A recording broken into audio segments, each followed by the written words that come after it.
走进名家欣赏名段，很高兴又和大家相聚在名家名段。我是钱慧丽。在今天的节目时间里，我要和您聊聊吕瑞英老师和范瑞娟老师的合作。1949年，吕老师进入范瑞娟老师领衔的东山乐艺社，从此开始了两人长达数十年的合作。水里，你在哪里呀？我在这里。哎呀，我找得你好苦啊，快些出来呀！来了呀！妹妹在哪里？母亲在哪里？啊，我当是我的亲妹子。我当是我的母亲。原来是位小娘子啊！原来是一位君子。这是怎么一回事啊？弄错了。那你为什么三夫四婚叫谁来？哎呀，我叫的是水莲，哪个叫什么谁来呀？谁莲？叫水莲。哎呀，刘兰那是一时之差。哦，原来是一时之差。请问君子，水莲是你什么人？她是我的亲妹子。哎，小娘子啊，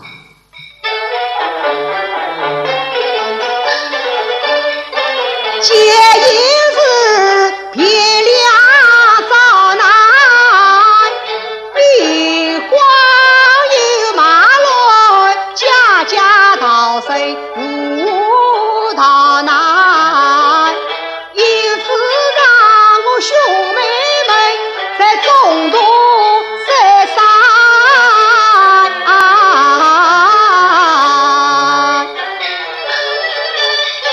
我也因天亮早来，兵荒有马乱，家家逃生无逃难。因此让母女们在中途失散。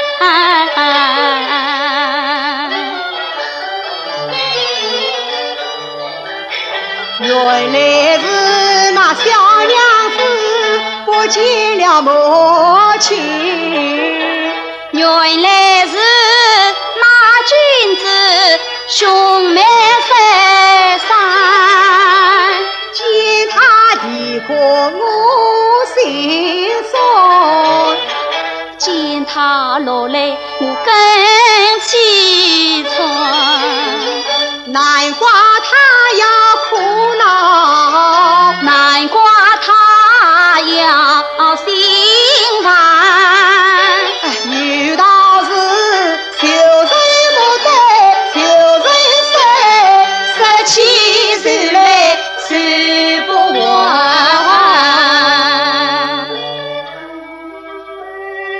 哎，自己妹子不见，还有人家言谈些什么呢？啊，小娘子，君子，学生要归路去了。天色黄昏醒了觉，我忙把妹妹去寻找。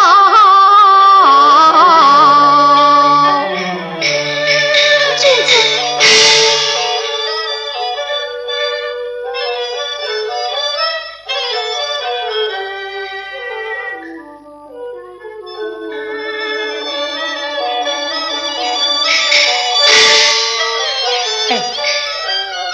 哎，这是你的不是了啊！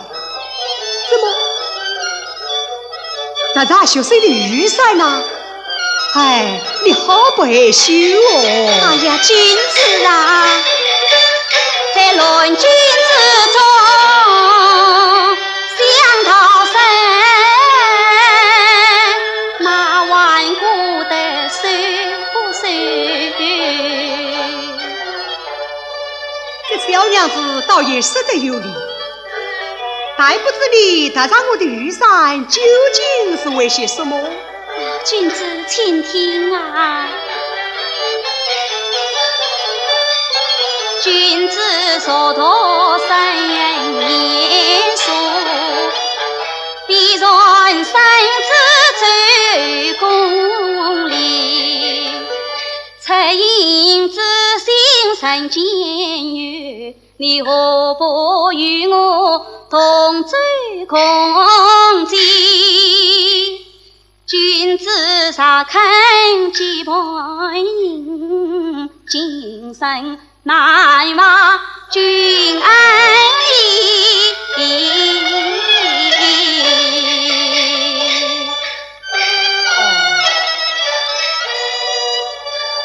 结伴同饮，倒也是的。多谢君子。还不知他有福无福？他才是个有福之物，岂非落得个挂历之业呢？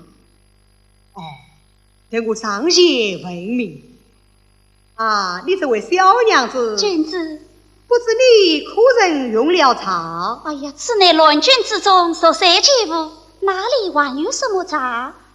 不是平常所用之茶，乃是你伯家下的品茶。呀切，沈家还不知道你。应惜他无福，我无妻，这样方可无言语。哎呀，不对呀！没想到前面要过关进度可有人陪，堂上有人来问我讲我也可答辩。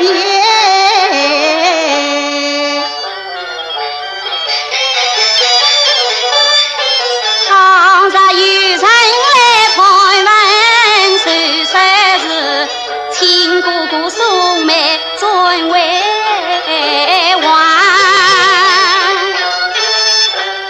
身为兄妹倒也可以，但不知他的面貌可与我相似否？有了。小娘子，君子，刚才是你言道不见你家的什么人啊？不见我的母亲。你看，这本山之上有一位老妈妈地地阔阔的过来了。在哪里呀？落在这边啊。在哪里？君子，这就是你的不是了。你明明要看我的面容，那我就将罗军放下，让君子看上一看。为我要是我的母亲来了。小娘子不必多疑。刚才是你言道你我身为兄妹，我不知道你我的面貌可相似否？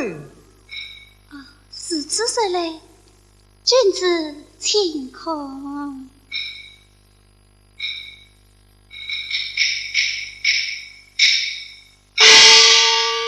呀，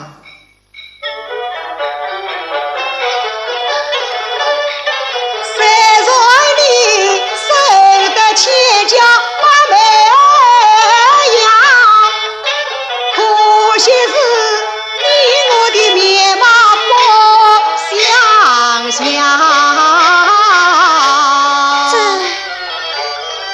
君子，那谁说是贤娘儿母吧？贤娘儿母？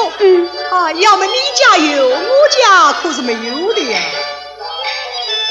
哎呀，君子转来呀！我还有话说。小娘子有话夸说，学生要回路你。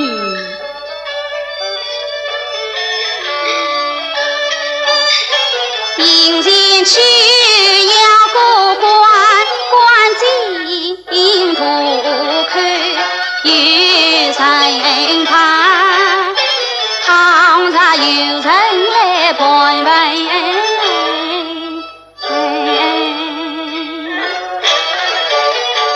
谁说是父？你说了一个父字，还不知这父写什么啊？君子，你猜呀？猜？莫非你呼唤你的母亲？不是。呼唤学生我？越发不是了。那我就猜不着了。哎呀，我的老天爷呀！那君子明知画中意，他家丈夫自刎的心，我妹妹无知待在瓦墙，全身与你是夫妻，是夫妻就是夫妻，为什么要全身是夫妻？好，当真的。这才对呀！到了关键，你要说出了一个字啊，就过不去哦。啊！腹中梦君相无日，我手永不忘你的恩义。君子，我这厢有礼了。万里万里，请。一段诙谐幽默的踏闪，是否也让您感受到了范瑞娟老师和吕瑞英老师之间那种默契呢？的确，范派的忠厚老实，吕派的俏皮机灵，当他们相聚在一起时，总能碰出不一样的艺术火花。君子他一句句，度日的敷衍，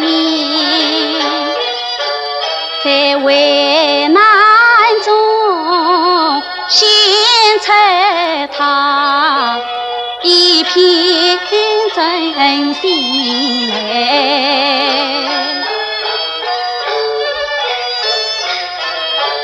君子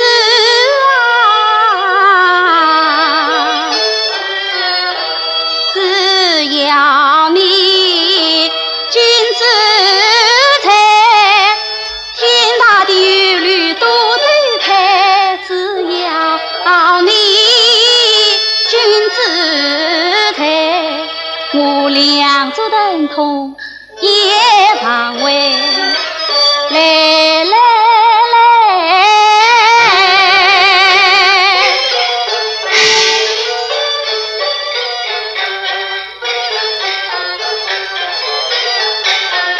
在你前早把路过，一面金花你手抬，但愿等我母女相逢在结拜，我母亲见你心喜爱，但愿你们兄妹早相会，到那时见了你灵妹，手刹不得离开。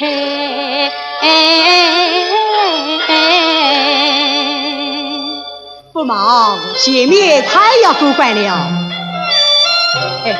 稍时见到你那母亲，你是怎样个说法？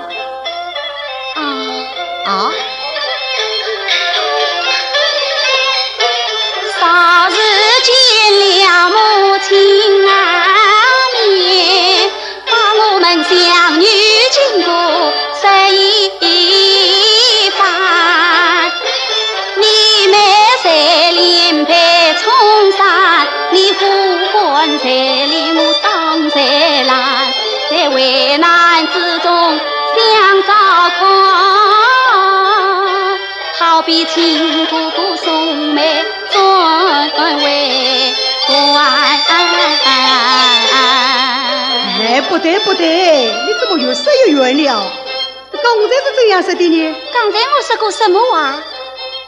你说见到我那妹妹就舍不得离开，这话是什么意思？兄妹还是不离开呀？不对哦。那我就说不来了。你说不来了？好，带我来家里呀。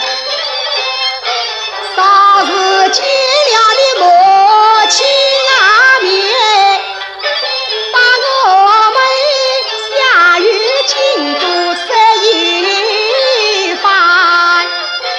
你要说我人好有才，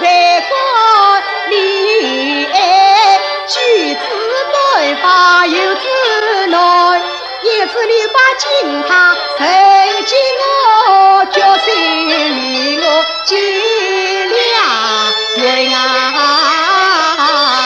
我不为事，快走吧，亲啊，亲啊！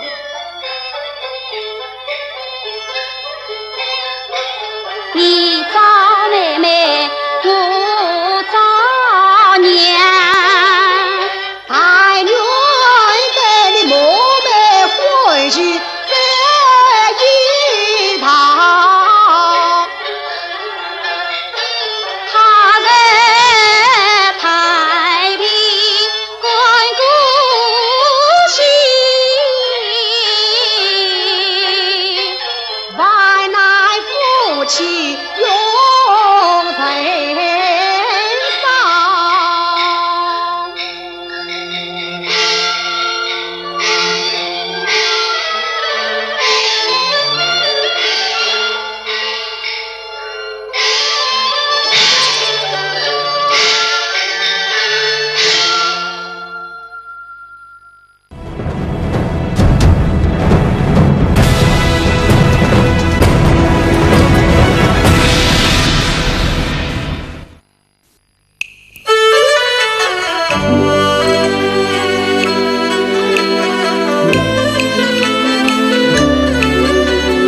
中原不忘泪漫漫，相思一缕是江山。恨今生京都风尘难得见面，老夫有冤家犯重伤，断肠人咋得流离烟？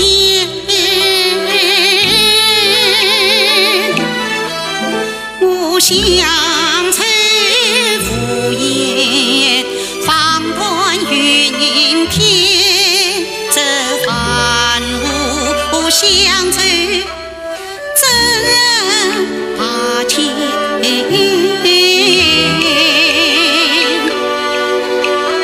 无关啊，伤心落事我负冤。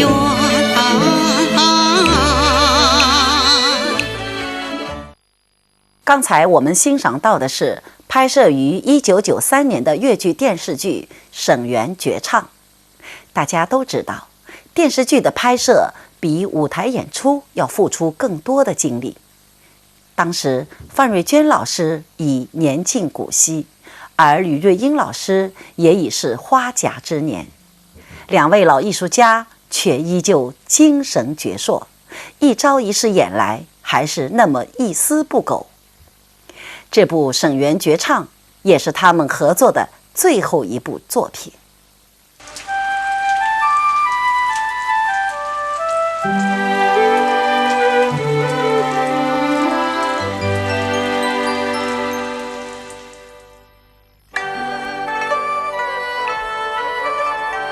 愿真儿本身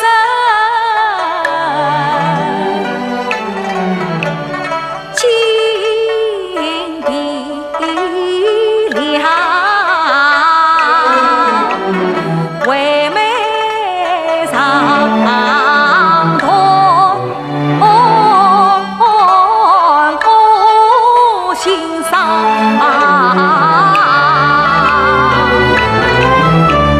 愿意为深渊死去了句恨，谁知今天霹雳来远方，求他保重我们无间道，迎着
半夜捧茶，伤心盈波。不曾想弟弟他临死留在都算错。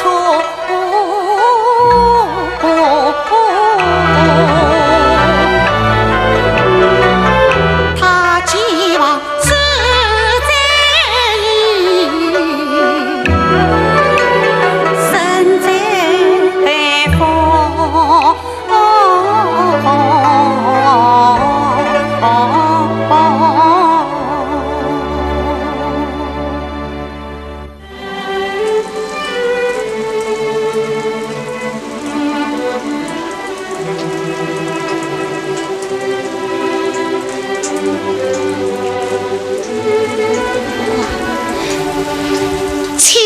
乱中，你来真神，与你共度欢笑，我有凡无爱欲，我与你分担，我有一腔缘分，我为你拜见，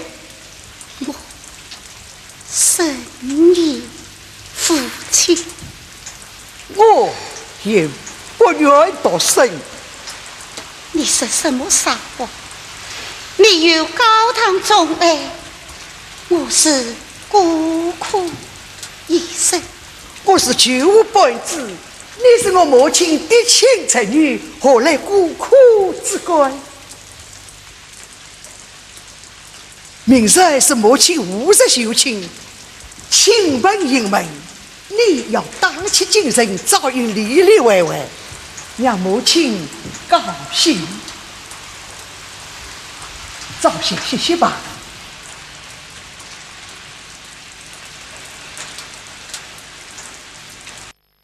陆游是范瑞娟老师一辈子的偶像，也是他最想演的角色之一。沈园绝唱筹拍时，范老师第一个想到了吕瑞英，觉得她是唐婉的不二人选。而吕瑞英老师却不愿意演，理由是觉得自己缺少才气，演不了这么一位大才女。没想到范老师也是个倔脾气，他对吕老师说，如果你不演唐婉，我这个戏就不拍了。最后吕老师熬不过范老师，答应了。也正是因为范老师的坚持，今天我们才能欣赏到吕老师所成功塑造的唐婉。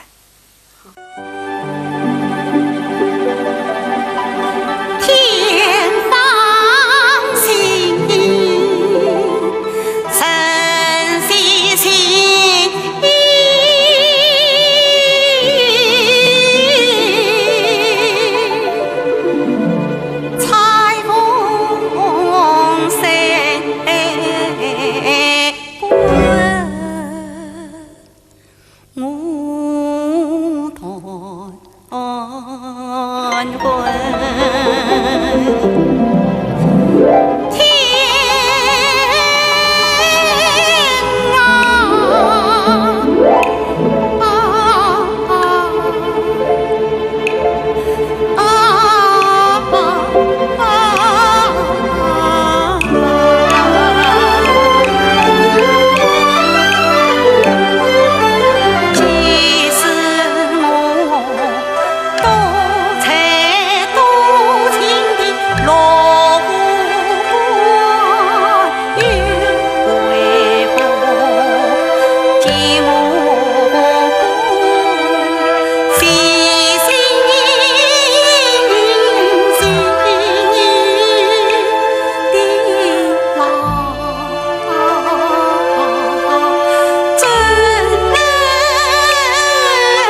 历史上对于陆游的记载相当详尽，相比之下，有关唐婉的记录就少得可怜了。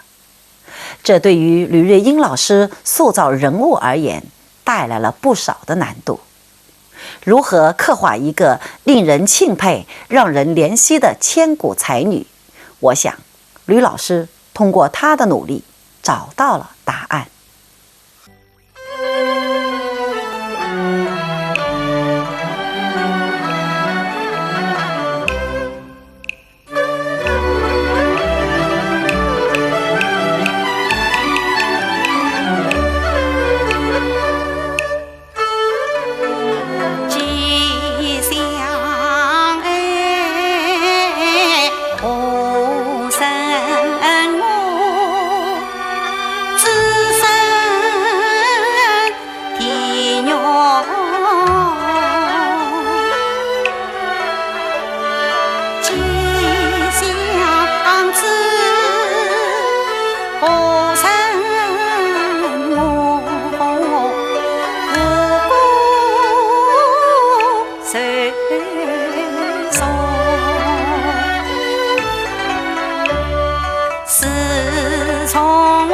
家中君家父，朝朝暮暮凄风苦雨诉艰苦，不管开玩笑，不管众生苦，一年酸与苦来一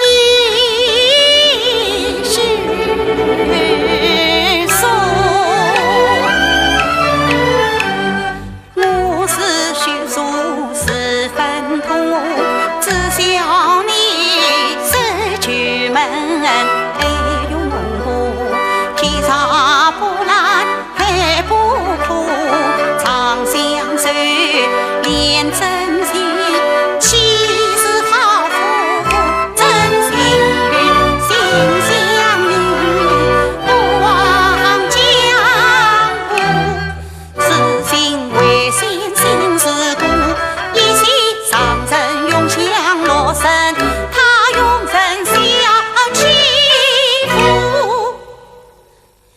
我心中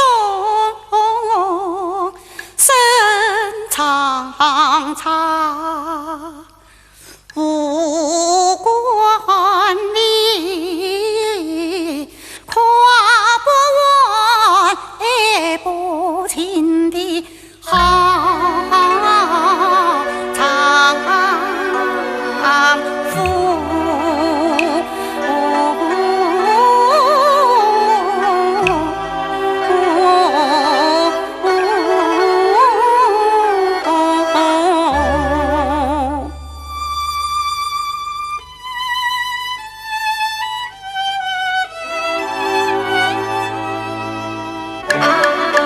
为美不为其女子，岭南播种女儿的，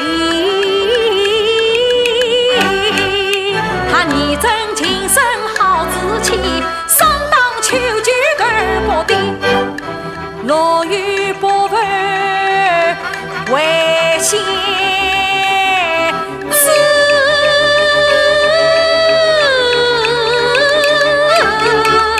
世人难见我俩此情意。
1949年进东山粤语社那年，吕瑞英老师才16岁。从某种意义上说，范瑞娟老师是看着吕老师一点点长大的。条件好，悟性高，功底扎实，是范瑞娟老师对吕老师的评价。也正是因为这种种优点，让范老师格外器重这个小妹妹，也最愿意和这个小妹妹合作。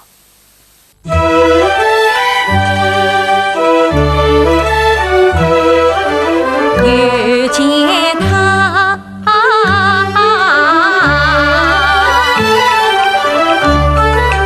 红酥手正黄灯卷，今日里便是一般子弟在心头。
拍摄省园绝唱时，吕老师正好60岁，但在范瑞娟大姐面前，她依然是那个活泼的小妹妹。省园绝唱开拍的第一天，范老师和吕老师携手在花间徜徉。吕老师突然一个转身，摘下一朵花与范老师逗趣，然后又笑着跑开了。范老师说，那一刻我仿佛又回到了40多年前。刘兄，你死这股分了，便是几里无心碎，怨不了一时不成你烦颜回。你是真心爱惠妹，算是真实知不才。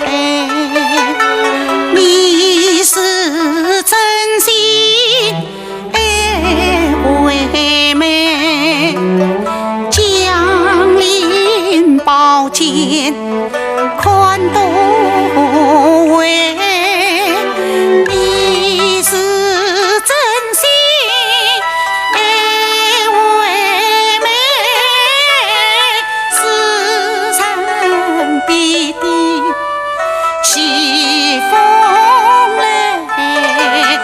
你是真心爱惠妹，看不昂首你莫自卑。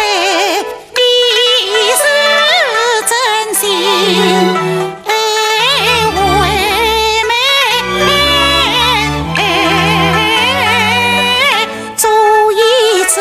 傲气报春的林上梅。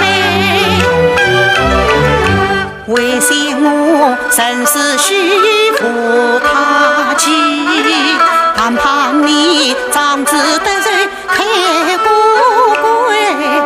苗国啊，天将记载赋予你，天父苍生赋予谁？你莫忘有过此情亲表妹，他同你灵犀观音同西北，往事一一莫后悔，来日方长长可在，10年一去。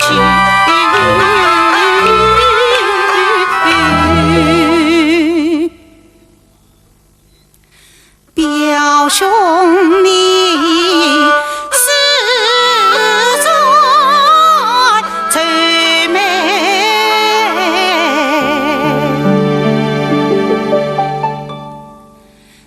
这一杯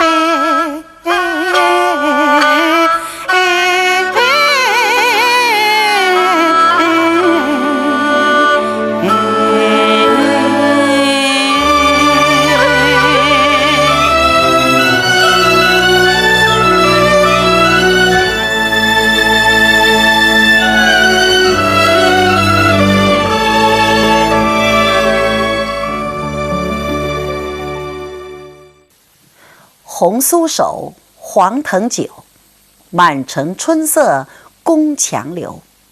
一曲钗头凤，令人荡气回肠。而与这首千古佳作同样令人久久难忘的，还有范老师、吕老师深情的吟唱和台上台下浓浓的舞台姐妹情。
来满眼，欲望深远，但是也我是深远，年深远。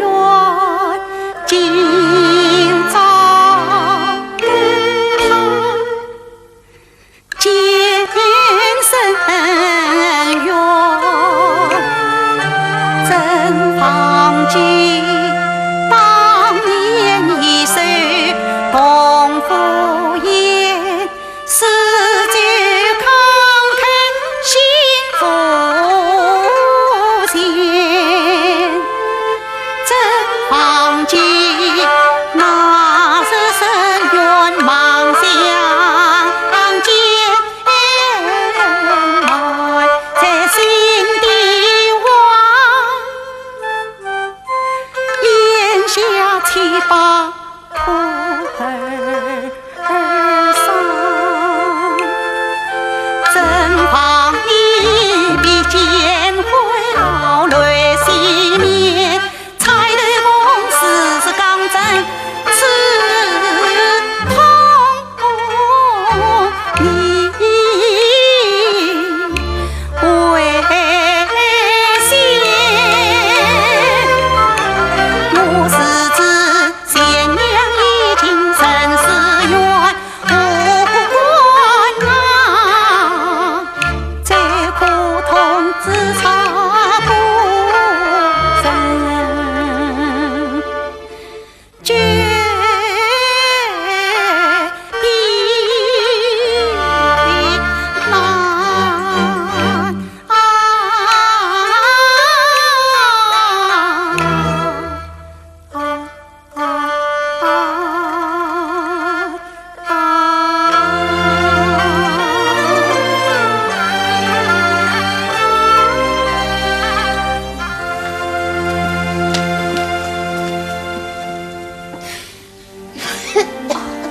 姑娘，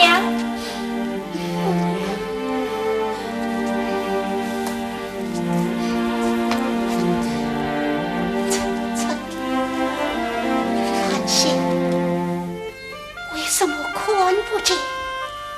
打算他，姑娘，今天云地无岸，不是晴天，看他不见。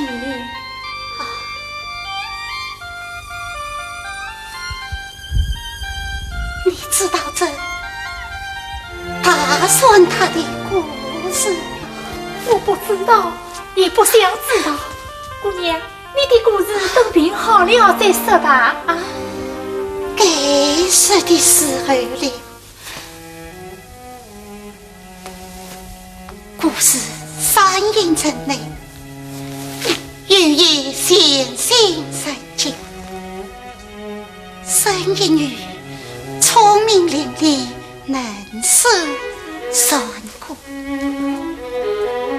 不允15岁那年身患血症，临终时求爹娘变卖他的至宝首饰，减少这所保他。娘后是暖语，知道他的不易。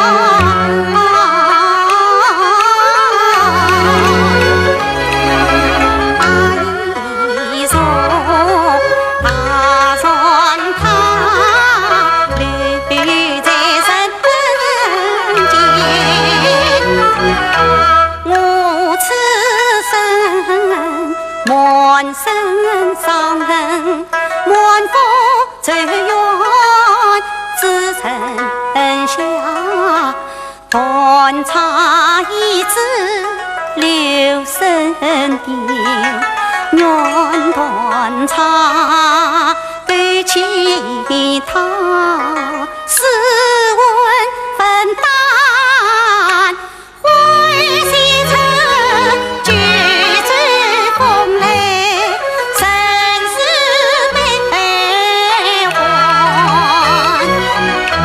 我为心也当为欢笑举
是拜托。姑娘，你身来些吧，少相公去请大夫随要回来了。不仅是你对我劝慰少相公，他的高情儿女为心是否？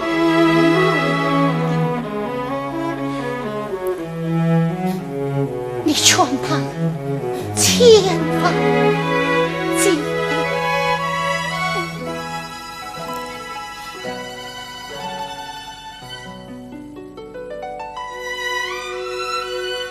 这次断肠，请你免教陆公子。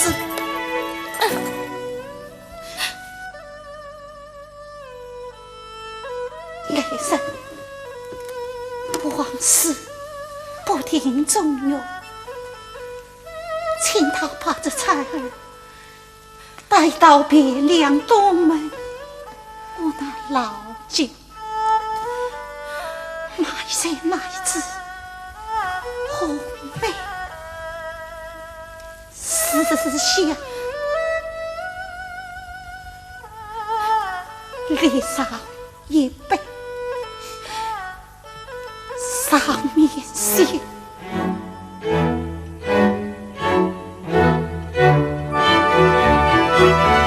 上老身冲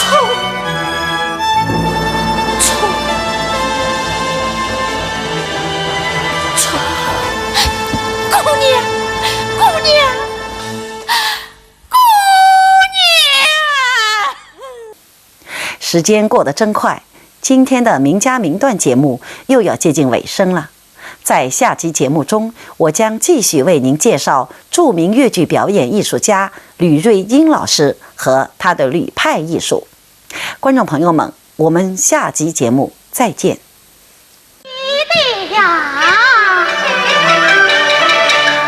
万岁车子挂王榜，四德名也重上，加上一条四里线，门人百姓去自强，四亲二病一千余，沈家也自他去帮，一定是明良人，何必要耳朵谈情啊？常言道女大不中泪，其间奴婢苦在绝，夫人啊这放手请放手，不怕羞且怕羞。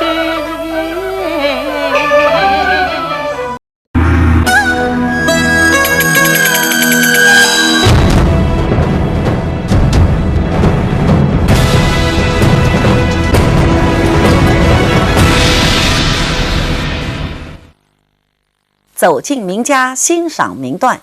亲爱的观众朋友们，大家好，很高兴和您相聚在名家名段节目，我是钱慧丽。今天我们著名越剧表演艺术家吕瑞英老师和他的吕派艺术专题，要和您聊的是吕瑞英老师和张桂凤老师之间的情缘。母亲，红娘来了。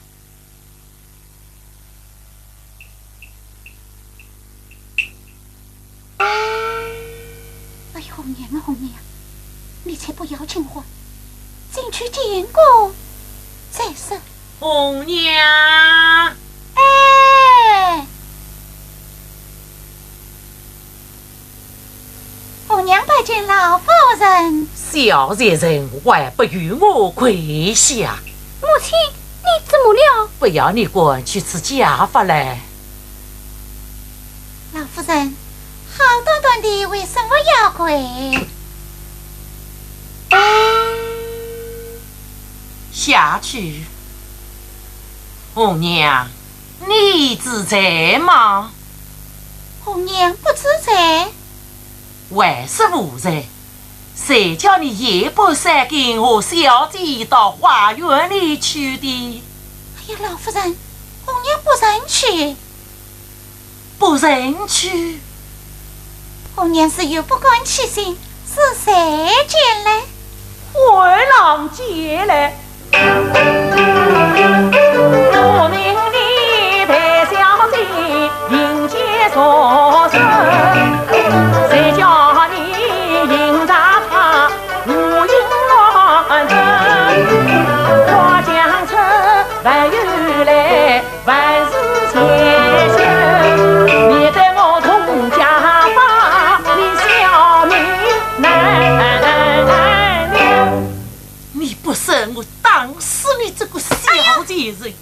哎呀，老夫人，夫人不要酸了回首，红娘是。红娘，你千万不能这样啊！你与我讲。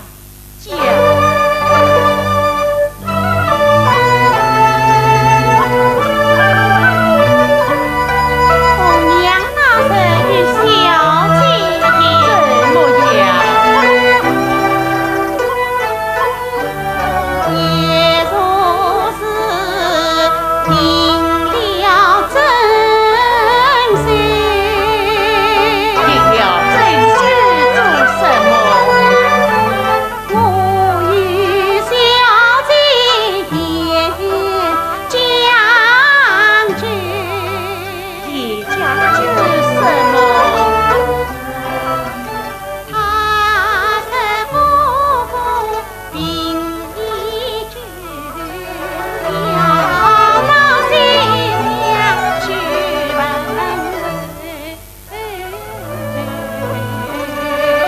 们起了没有？去了。不得我的言语，你们去问我什么？问我们才是问我，有什么好说的呢？你们去问我那张神色是什么？他是夫人将恩当作仇，今朝小生在官头上戏天月。这以后呢？这以后怎么样？以后的事嘛，以后再说吧。这里还不花生你？他是红娘，你先走。你先走，那我有小姐呢？叫小姐春天落。哎呀呀，你这小女人，她是个女儿家光颜三更，你叫她乱做什么？乱做什么？我也不晓得叫他乱做什么呀。有呢？哎呀，事情到这里不是完了，哪有许多的以后小呀？不见这里还不花事？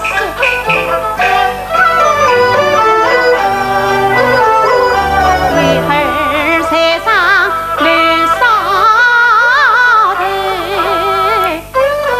早已生掉黄昏头。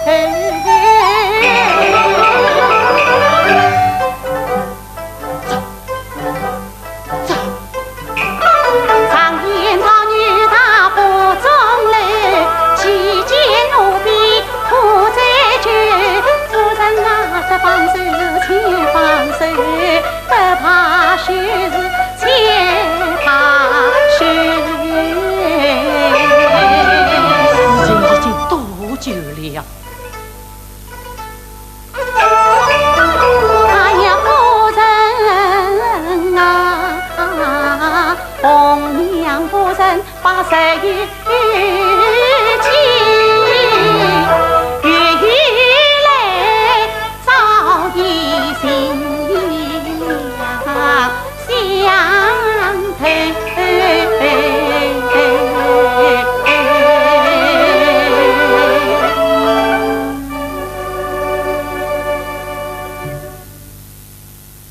天哪！我堂堂相国府，竟会出了这样吃瓜如仇的事！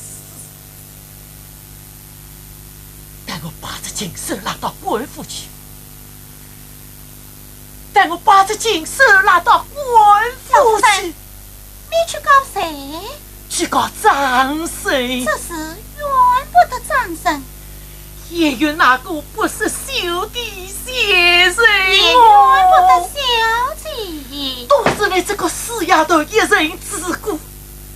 这都是你家的事，怎么怨得到我红娘你？是到怨谁嘞？这都怨怨哪个？这都怨你老夫人。怨我？夫人在高道官府，夫人身上现有3个不是。我还有3个不是，我问你这一。夫人啊，当时君为不举事，你身面在3把身中许我。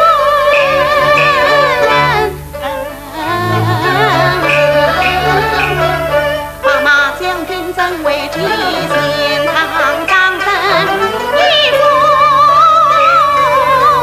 词，好姻缘本已天配，你恰是一愿报得回前世。夫人啊，扫到红绫的故事，灵儿不信，句句难谈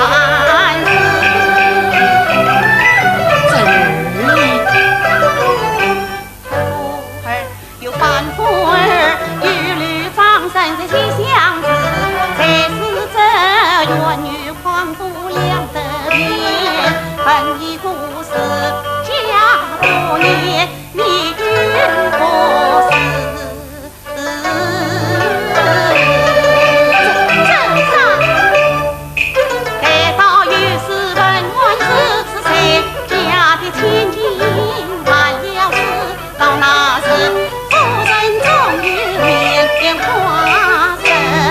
江湖以为大嘞，岂不是说没了相国的家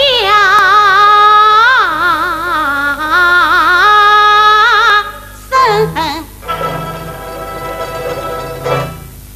一笑？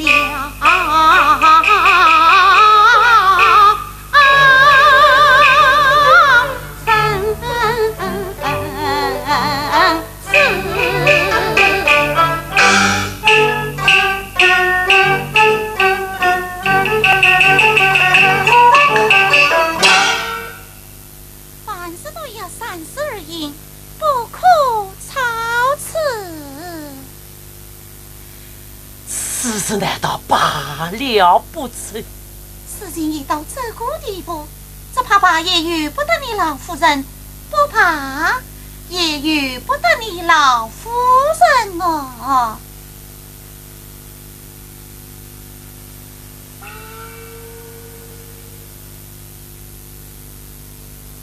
一念之间呢，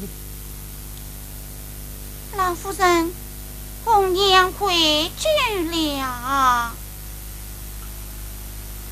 起来讲。多谢老夫人。哎呀，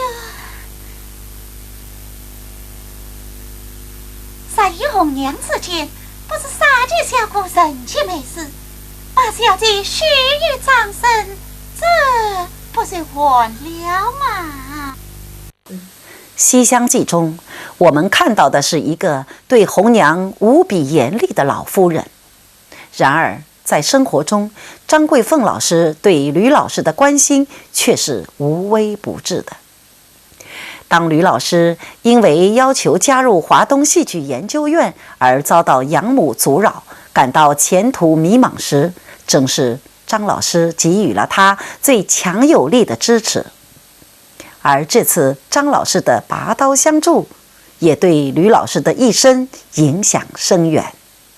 夫人，幸福官报总算是真相当时，那钦差老者绝不会轻易放过秋儿。若是情妇前来纳人，岂非叫这两个奴才一起送命？老爷呀，当此程序的名，只读一名第一名。我想打秋儿去的名，你夫人难杀问所情。我想打丞相去的名，丞相，孤儿生我一片心。杀破送儿去的名，那钦差都来做把令，在这千穷一发间，恳求夫人来担任。丞相虽比我亲生，也是我从小我有长人人，两个孩子我养大，那丞相我也要与他来担承。夫人此话当真？当真，故说。事实说来，夫人，我愿意是要与夫人同商量。商量什么？不讲也罢。老爷你但是复方。我想得秋儿，秋儿，他去的名。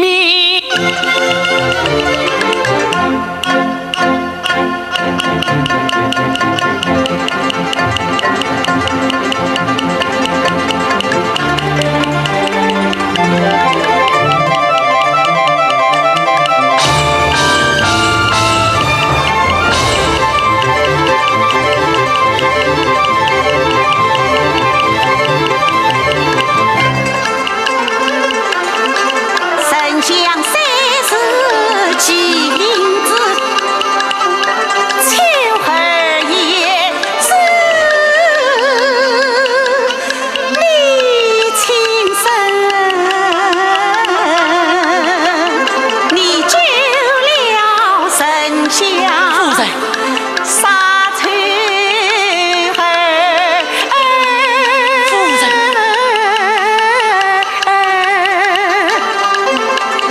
夫人啊，我不耐苦衷难赦免。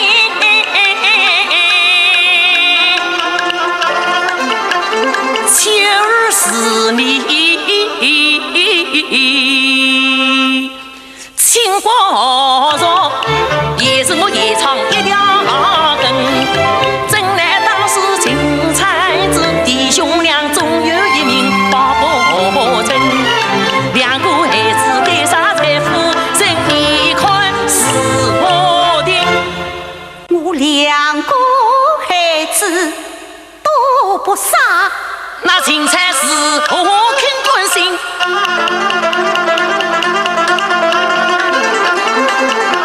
夫人啊，眼前只有路一条。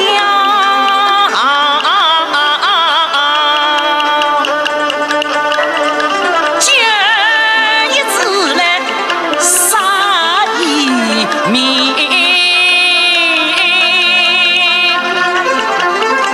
杀不救下丞相子，顾不了什么桃子，一片心。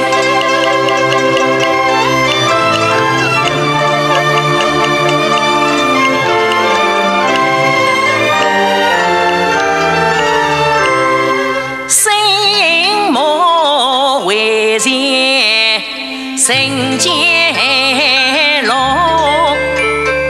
过满天条是成人。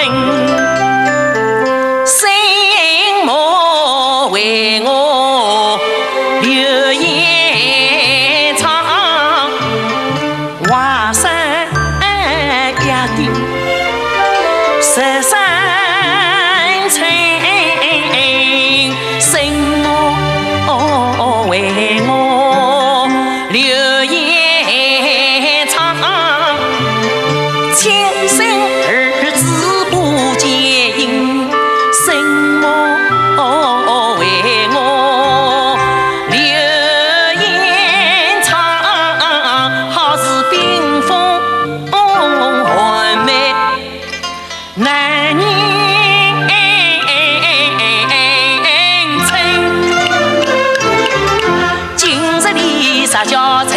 取的名，要求什么靠人？夫人啊，你要是杀了妻儿子，你好比救他母子两条命啊！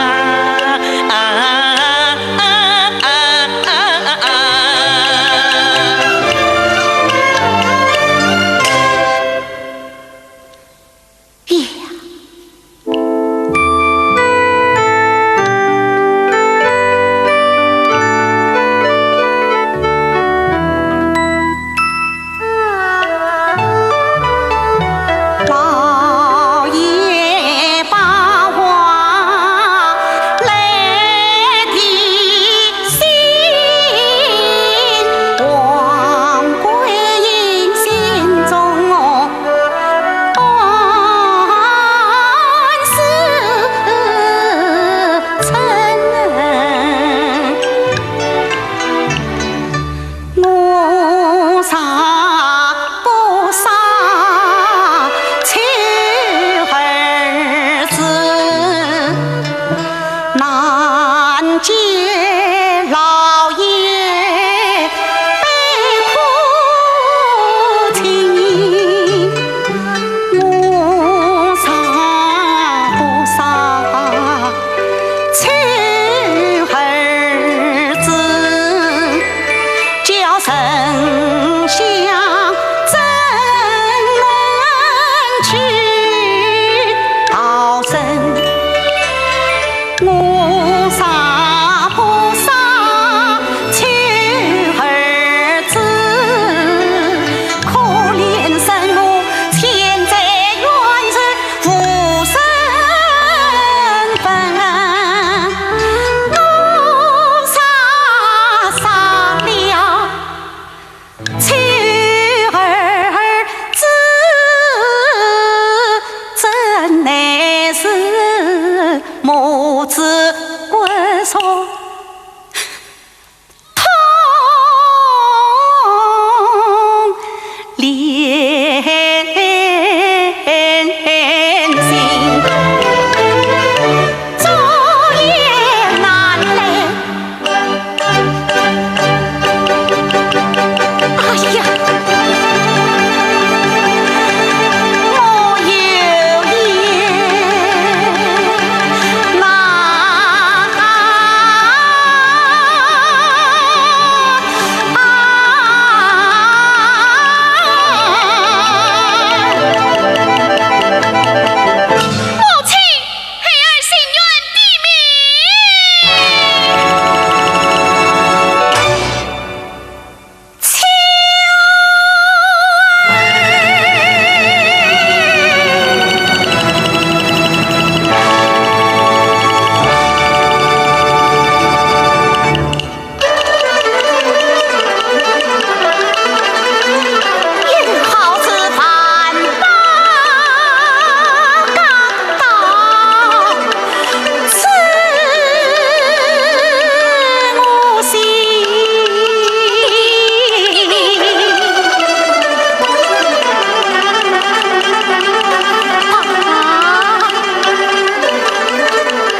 没此难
虽然在生活中对吕瑞英老师处处关心，但在事业上，张桂凤老师又是位不折不扣的严师。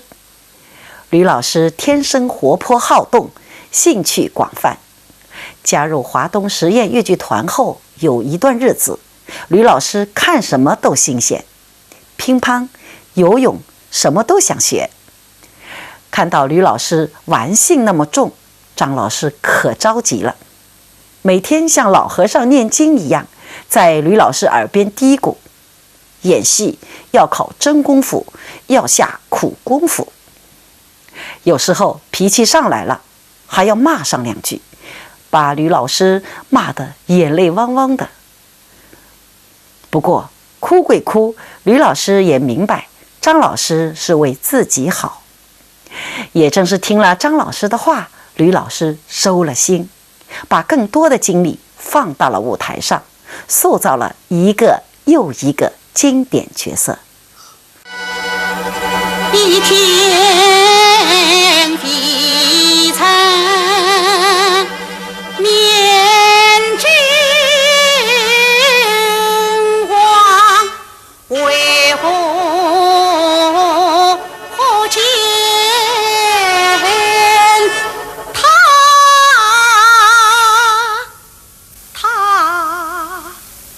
他两鬓酸伤。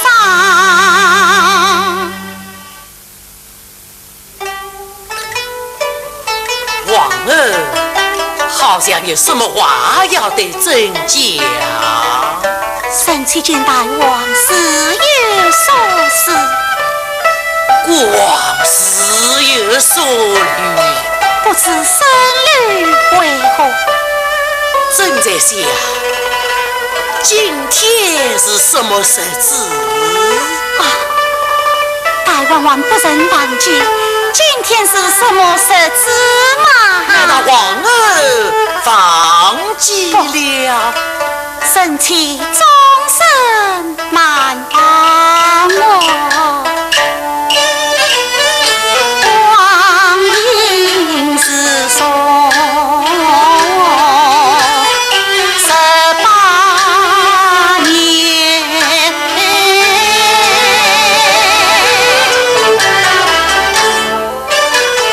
遇见贤婚上今天。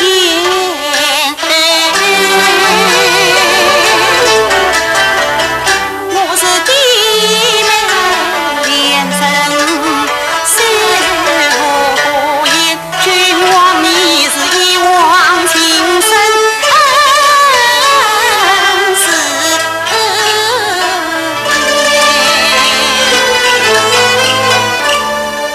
面对八关寒水差里，枉为我清官同心结，从此后闺中休盼大婚期，从此之后共重迎谁年？记得那年同七夕，上上密事到青天，愿生同路长，死同月，月与空，生死相连。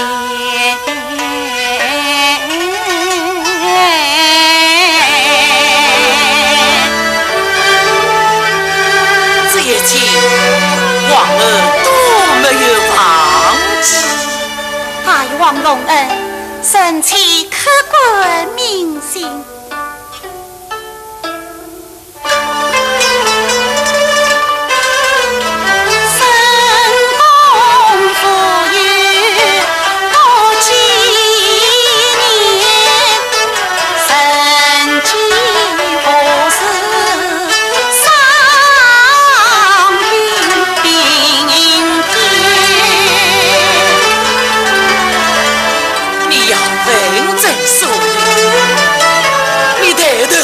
我，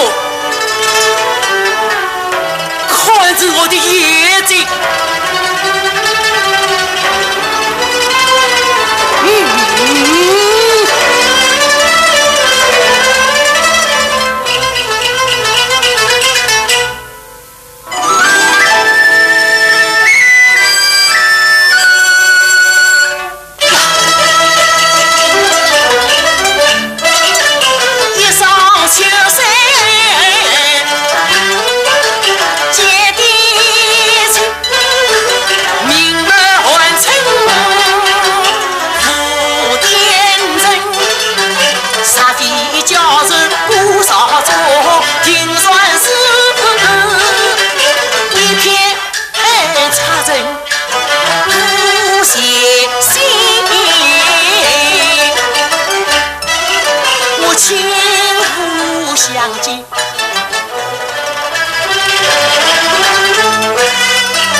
演出穆桂英挂帅的时候，吕瑞英老师还是个小姑娘，因为担心不够老，她自作主张按照老旦的化妆方法，在自己的脸上画了3道横纹。结果吕老师才一转身，就把周围的同事笑得直不起腰来。一旁的张桂凤老师看到，也吓了一跳，赶紧把吕老师揪到了化妆台前，亲自帮他改装。第七品了事，分在单转进那。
眼睛四方，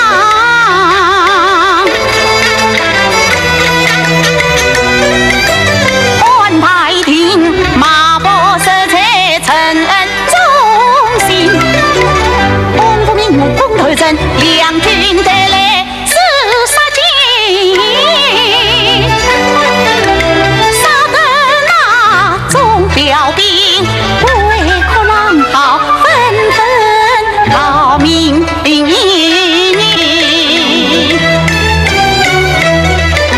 我破了他铁门，一把打把成。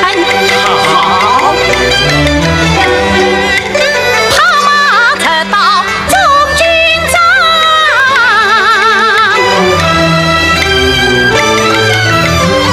也知道小铁柱的中军保障。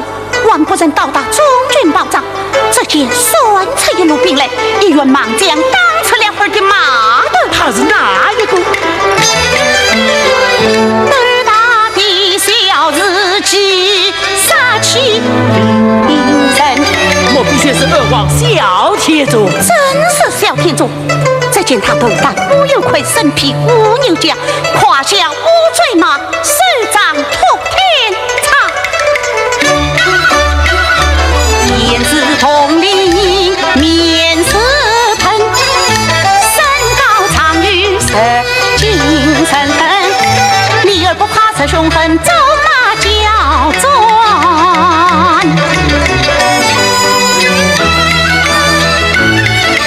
杀得那尘烟滚滚，天意昏昏，难分难解难决胜。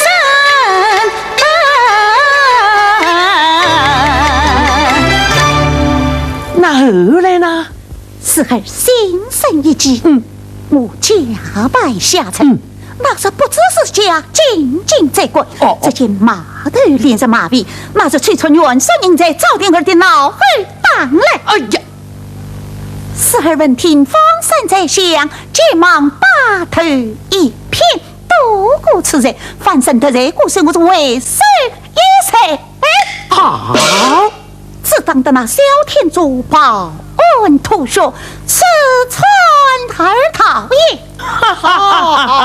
二爷真是好威风，好杀气哟！当时满身将官，我以诗句言语称赞你儿你。有也是称赞于你。天主拜天门一月困送兵，是儿当此后怎么样啊？他旁我到是君那。好。既然小天主是最怕二爷，那二爷就该两次出征，再杀出人呐。公公，这是儿当年之事，如今嘛，我老了，不能带兵当仗了。你老了，不能带兵当仗了。哎呀，二爷啊，那么我朝之中还有哪个年轻人可以领兵当仗呢？是啊，这朝中之事，你儿虽不知道了。哎呀，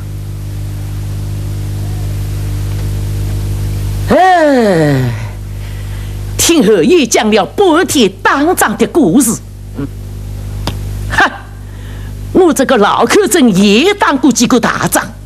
也来说句二爷听听咯。你也当过仗？当过。怎么你儿虽没有听人说过你？哎呀，你是我朝的老人，说的是老兵了的故事，我乃是新兵了，你当然不知道喽。新兵了？郡王，我朝之中还有新兵了之事。有新兵了，有新兵了。好嘛，公公，那你是讲嘛？你听嘛。听了帮新兵6万斤，杨六郎多杀3关女的精，老夫也亮这边的。公公，你还当过一两关？当过。怎么你儿从来是没有听人说过你是我朝的老人，怎么会听人说起呢？恰逢两军正交阵，见了营的将，实有门。杀得我宋兵乱纷纷。这一仗我们宋军是当败了。当败了啊！当败了又怎么样啊？忽然从我军后营顺出了一个女将，只见她头戴凤翅盔，身穿蓝人甲，胯下桃花马，手提修龙刀。公公，这个女将她是谁呀？你不要打错，听我说下去嘛。这个女将一见小天主神之凶恶，先吃了一惊。公公，怎么这新兵了也有小天主啊？小天主那是了不的名将，怎么少得了他呢？你不要打错，听我说下去嘛。在战场上杀了数十个坏人，我军女将难以取胜。他拿走码头皮包，小天主便紧紧追赶，一看码头连日马面，小天主便取出人手人才，朝我女将军背后打来。哎呀！石子子哪是怕我女将军躲避不及，被他打得抱恩吐血，落荒而逃。哎，哈哈哈哈哈！公公，这个女将她究竟是谁呀？还有哪个？就是二爷你呀？是你。哎，公公，像嫌犯病了之时，是你儿在当小天主啊！我亲眼看见小天主在当你呢，分明是我的热狗手当的那小天主抱恩吐血，刺穿而逃，怎么这是他在当我呢？公公，你老了，一定是看错了。没有错，没有错。我还亲眼看见你挨了打，还在眼里鼻涕的，哎呦呦呦，连宋英都不好意思为我。还在眼里鼻涕的，连宋英都不好意思为嘛？哎呀，公公，你这样生，哪一个肯信嘛？不信，当时某人将士还有司机也是讥讽于你，有何言是讥讽于我？二爷请听，铁柱白铁门已有昆送兵，是从他打你。怎么样啊？你怕他到死尽哦！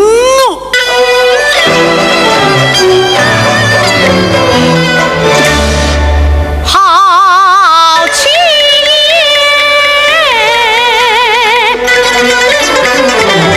我怒满胸腔，很深沉。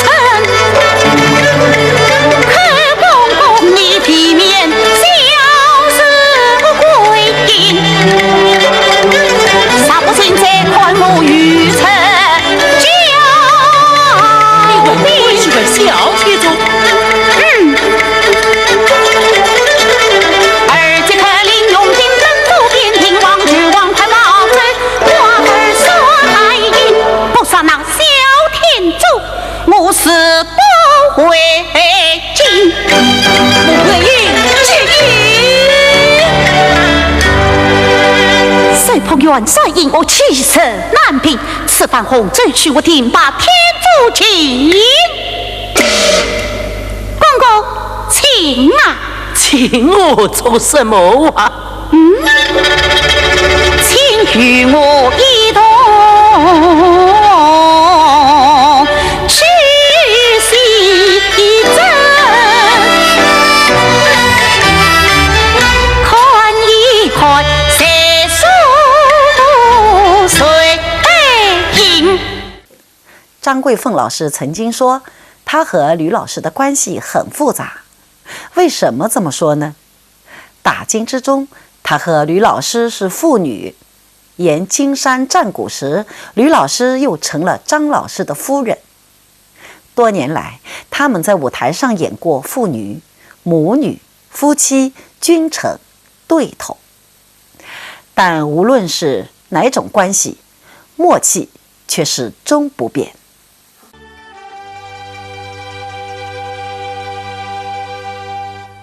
夫人，相公，夫人真知本事，治病真讲。我哪里知道相公治病怎讲？我是闻听相公在苏州与民同乐，红玉就一马直奔苏州，是看相公大放花灯来的呢。哦，哦，夫人，请。请。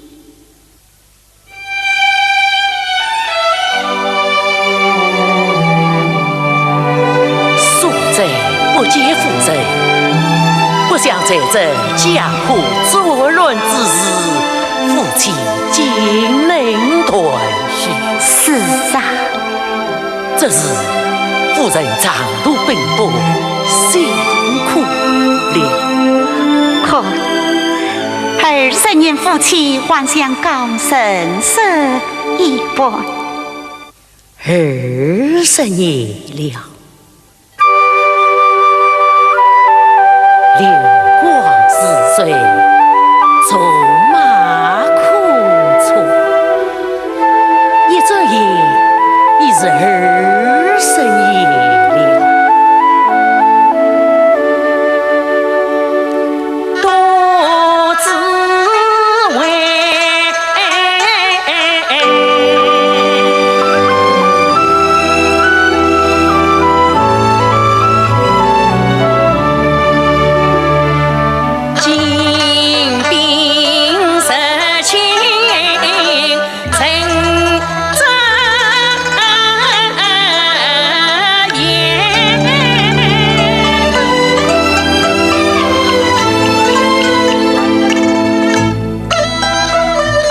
从那空从而人年，时常总在天家婆，下来长衣满面。我与你离是多，为是伤，只长臂不长肩，谁用上落有天，将去春来年头年，才觉得金枪身份少年气，昨夜两鬓他发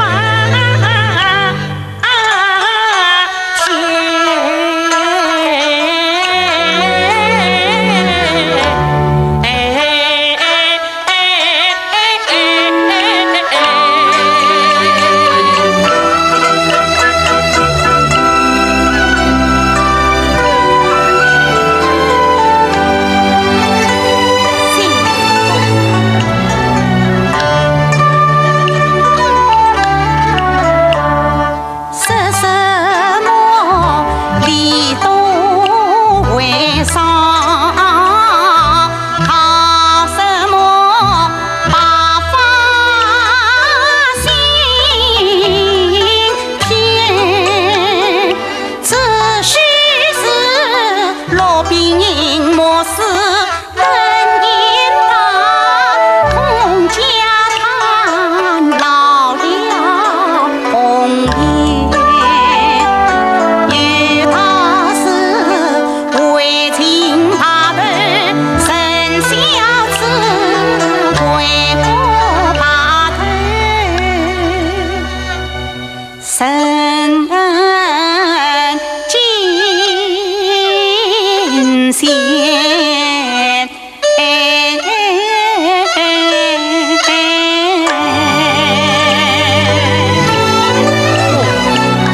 真想为国把头，却落得一个抗旨为民之罪。相公，你已把千扛10万之将，以绝尊万岁为之事，与我刘公何才之有？相公，我红勇一路而来，但只见富国富暖，可真的家破身亡远从天。他将是出红胡子，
吕瑞英和张桂凤老师在一个剧团相处了几十年，团里不管排什么戏，只要有吕瑞英老师的角色，张桂凤老师都愿意参加，毫不计较自己戏份的多少。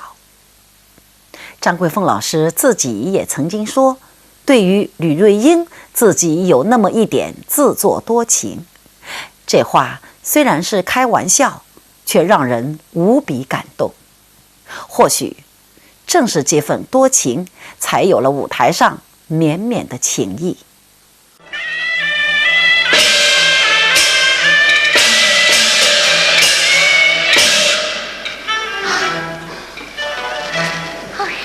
谢家娘娘千岁，你快上面见驾，谢千岁。谢家娘娘，请坐。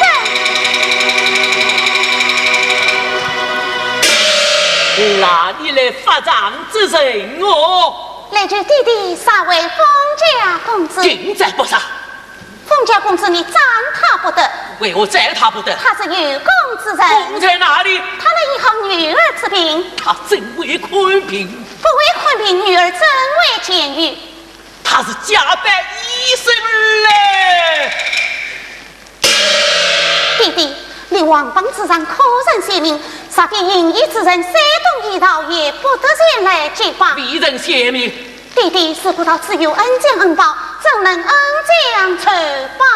为何赞他不得？难道万岁爷爷赞他不得？弟弟，你王邦之上可人加上一条。加什么？弟弟，你来看。夜灵相逢，早来东撞。弟弟呀，万岁出自挂王榜，自得名有重赏，加上一条是你写，门人百姓去自家，四亲二病一监狱，身家也自他去把。弟弟是明良人，何必要耳朵谈情？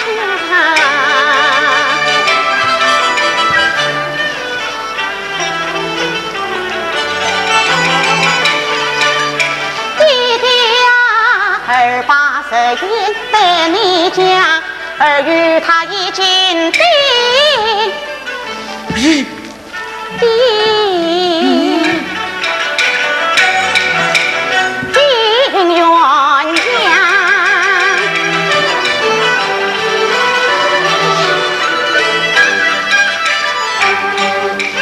弟弟果真将他斩，岂不是叫儿的终身受空乏？问他是非儿媳，为母做子长，怕为转宫儿去，免得把皇家体面一扫光。弟弟，你杀是不杀？定在不杀。巧练玉妹，将方家公子与我放了。是我。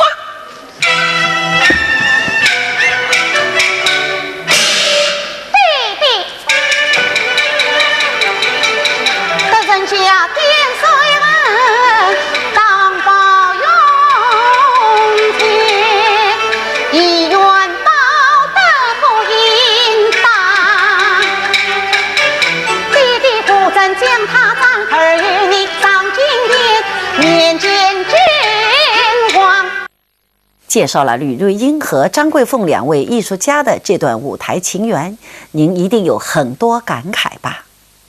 观众朋友们，在下集节目中，我将继续为您介绍著名越剧表演艺术家吕瑞英老师和他的吕派艺术。我们下集节目再见。一字必答，这是山。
走进名家，欣赏名段。观众朋友们，大家好，欢迎收看《名家名段》节目，我是钱慧丽。今天的节目，我将为您介绍吕瑞英老师主演的2部粤剧电视剧《穆桂英》和《三看玉美》。首先，让我们一同欣赏吕瑞英老师在《穆桂英》中一段酣畅淋漓的辕门责夫。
为先安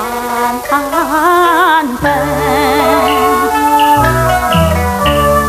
放开这一段虽是教训，不怕我怎能够先敌敌军，不再在诸方面所听。反正我归隐怕敌人。你我是夫妻，当是亲近。常言道，夫妻和家道明。更何况这是与天高，才叫人人戳穿，十年了相传一心。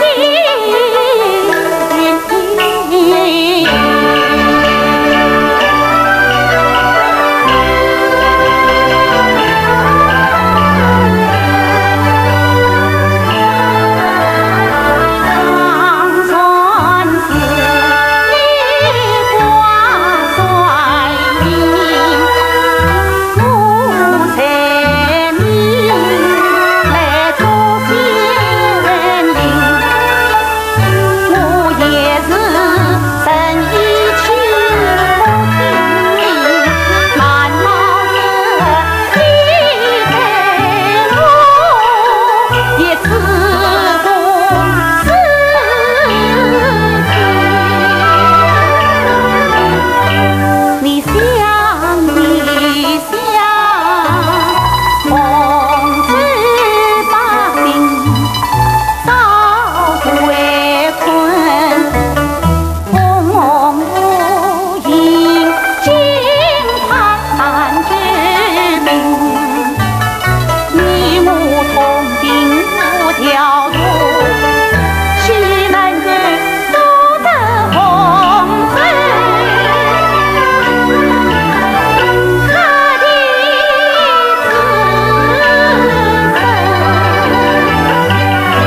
他的小天主这一次王子兄臣，老祖母你在听你的妻不要你安不成，司法的道传人之上人，我为你才那的不人，望君家两边一片苦心。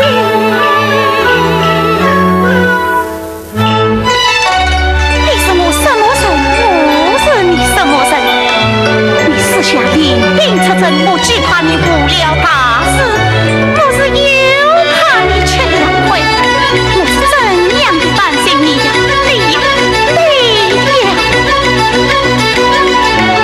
望你起初挂帅，当你为心，不为心意怎能调度三军？想不到你偏偏神心神心，难为我倒是你不是坏人。你想，你将对我给呀还是不给？对呀还是不对？是君既解不了红尘为困，跟莫生不顾土惜不辞家人，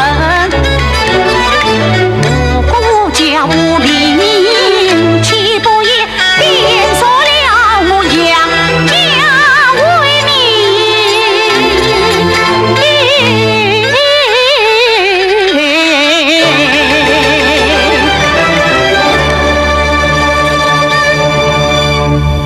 你本是将门之，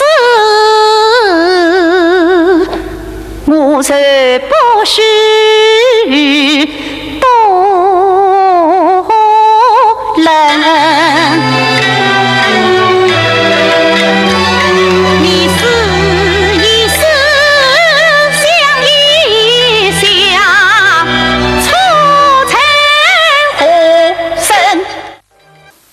从1956年首演的穆桂英挂帅和1958年的辕门责夫，再到1989年拍摄电视剧《穆桂英》，中间相隔了30多年。吕瑞英老师也从一个花季少女变成了一位绿鬓点霜的老者。然而，台上女英雄的豪情壮志丝毫不减当年，唯一不同的是增添了几分岁月洗练后的沉着与大气。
祖母命你们兄妹进京，吞听的朝中之事是何？娘，你把少做大事吧。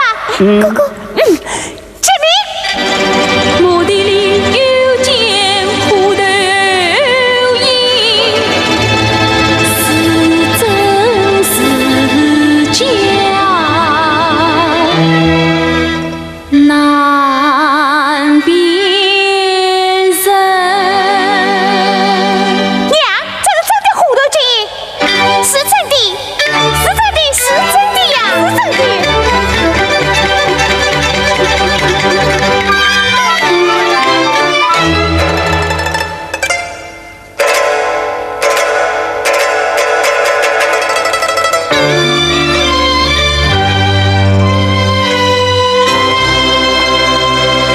想当初，大战中平力英军领我走马就捎带洪州人，统帅营是听得当年隐隐转过身，统帅营有成绩。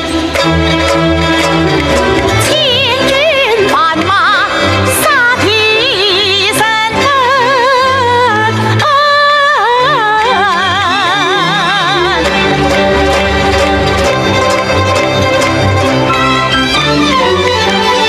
看帅营金光灿灿，未必胜。看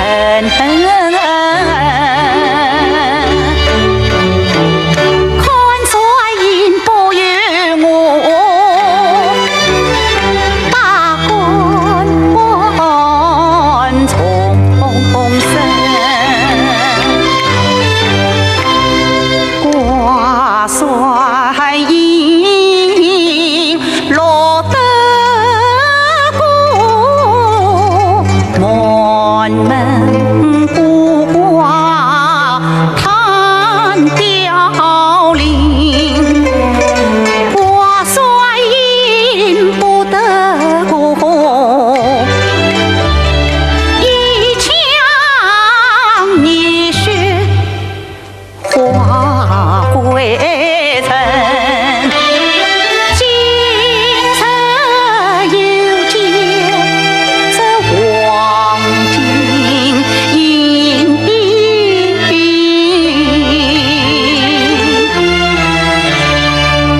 是悲是恨，难辨与真。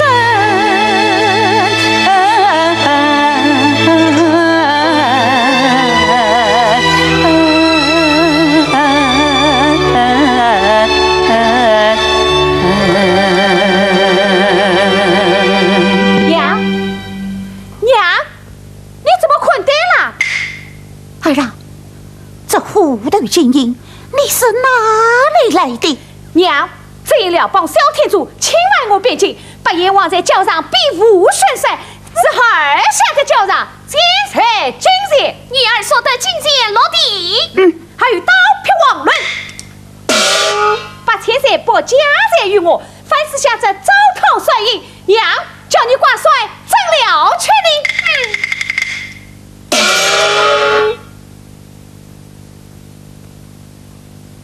你是个好的，嘿，我本来就是个好的嘛。你与我进前来。哎呦，公公，命你团丝去偏经，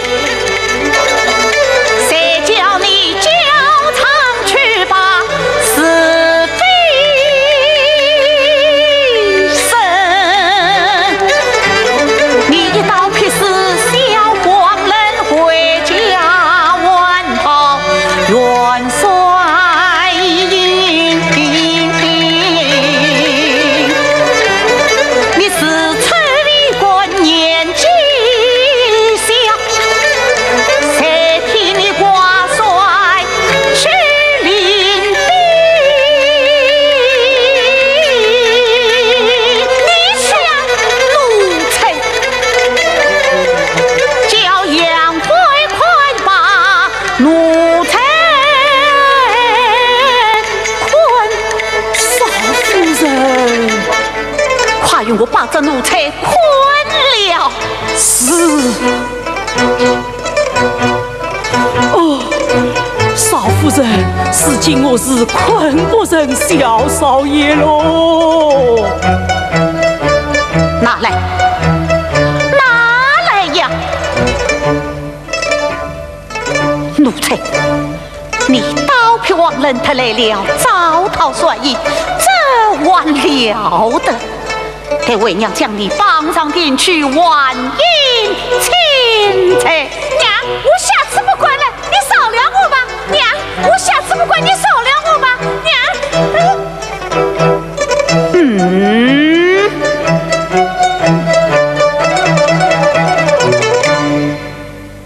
好，为娘不困你了。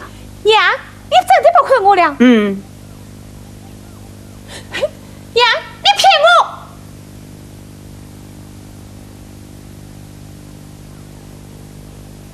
为娘真的不困你了，快来拜过帅印，我们才好一同领兵出征。娘，你真的不困我了？哎。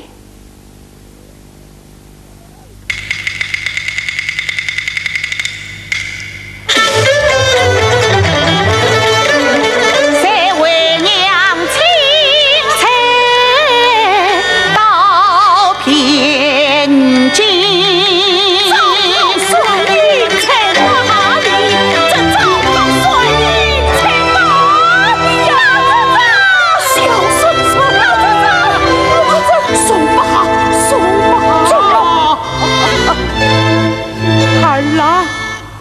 这帅印你，这还不呈上来？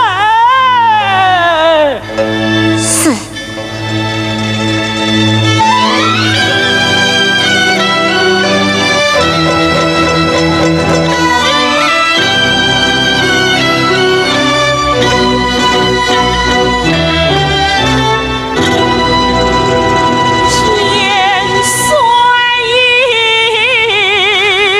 我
女神毛太君，你这次回国要行踪，你再看看，此经可不必转红纸铺天门。我身边一副杨万祥，在他掌前与却少了骄莽而将领，风光兄妹年纪小，他长城当上，我不放心。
穆桂英和三看玉妹中的刘金定都是叱咤风云的女将军，不过这两个人之间的差别也是很明显的。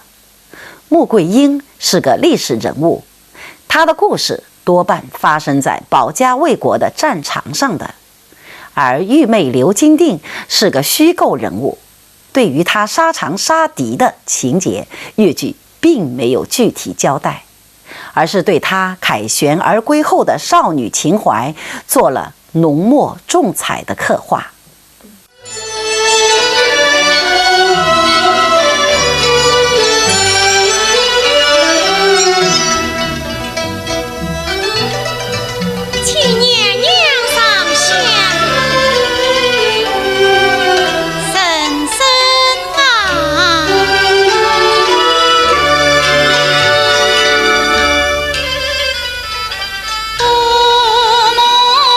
深深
在庙中偶遇，为了看一眼玉妹美貌而甘冒杀头危险的封家靖，女将军的心被这个色胆包天的傻小伙子打动了。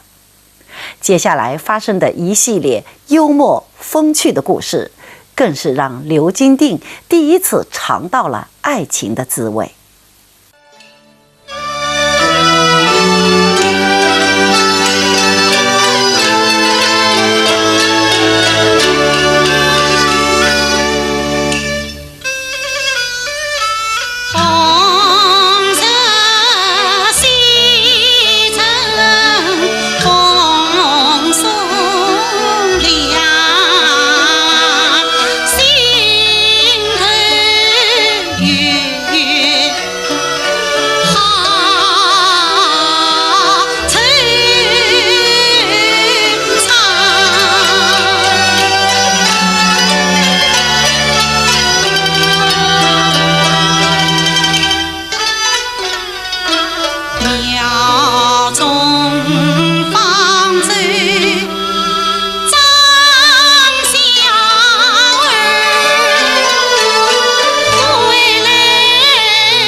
还是早些安歇吧。你们歇歇去吧。是。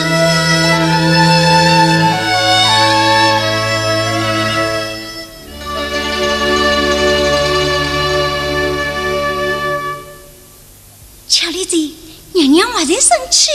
是呀，谁叫你说话总不留神？我想这种事情讲讲于何妨？谁知王爷他为这样大惊小怪，把娘娘埋怨了一顿。我说你呀，老脾气总是不改，肚子里知道了一些，非要讲出来才痛快。以后呀，可要改改啦。以后再也不管多看看了。你们还在这里讲些什么？啊，娘娘，刚才都是我讲了不好，哪个怪你嘞？快起来吧。多谢娘娘。巧丽姐，我知道娘娘不会怪我的。娘娘，这桩事情都要怪那个黑神的张小儿不好。怎么能怪他？不是他，怎会弄出这种事来？娘娘你还不知，王爷派了40名校尉去捉那张小儿了。当真？当然真的了。哎呀，你这夸嘴又来了。这件事何时好？娘娘，什么时候是好啊？没有什么，你们下去吧。是。丽姐，娘娘。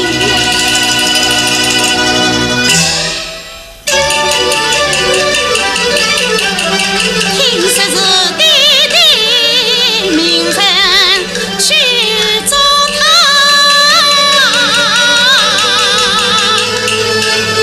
我与我心中乱是马。弟弟呀，弟弟，你的饶身之切少神，又何必苦苦将他真枉放？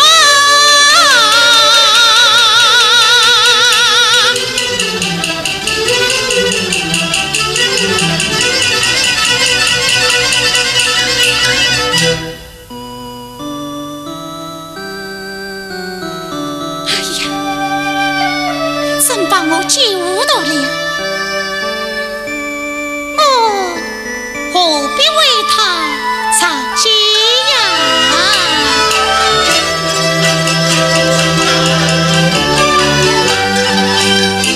他实是本人乡下人，为娘去人到庙内，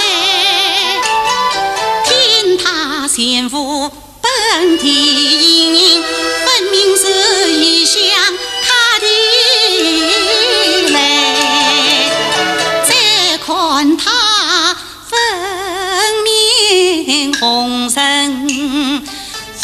和气，浑身不转颠回，举止行动都很雅，难把他的真相给。谁信他是个中天汉？谁信他为娘去人来？分明是那家一书生，伴着乡民都庙内。哎呀，弟弟呀，弟弟，你虽说名人去做他，一定是空手而去，空手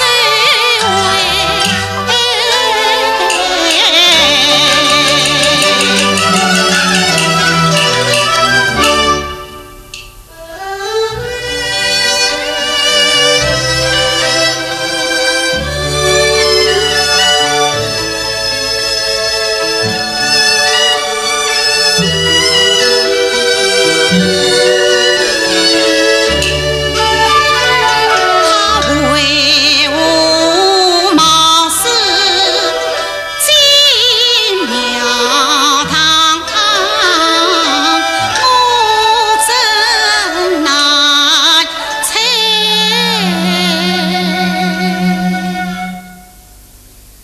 他的心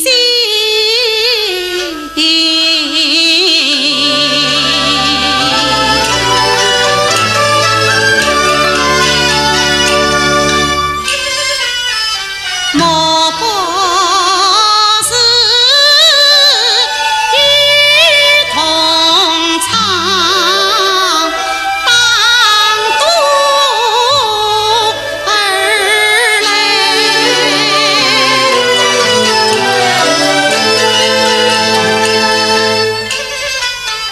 莫不是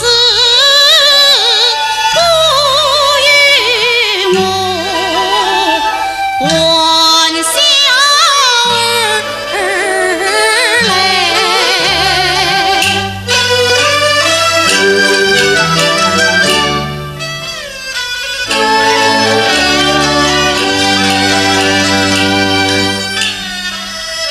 莫不是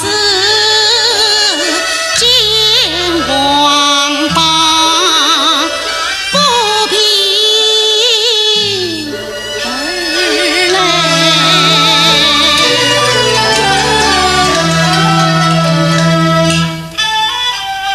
莫不是莫我命好奇而来。我见他3万两次去无为，若应不应是此内，莫不专情看上我。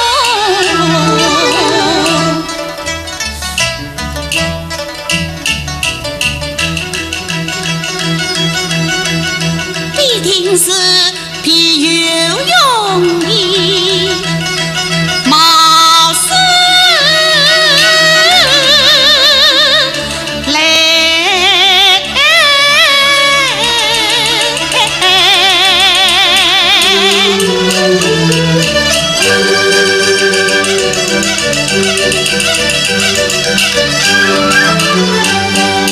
是这么他担的女儿是让嫂，是这么多情的女儿杀人君子啥有好酒意，愿与你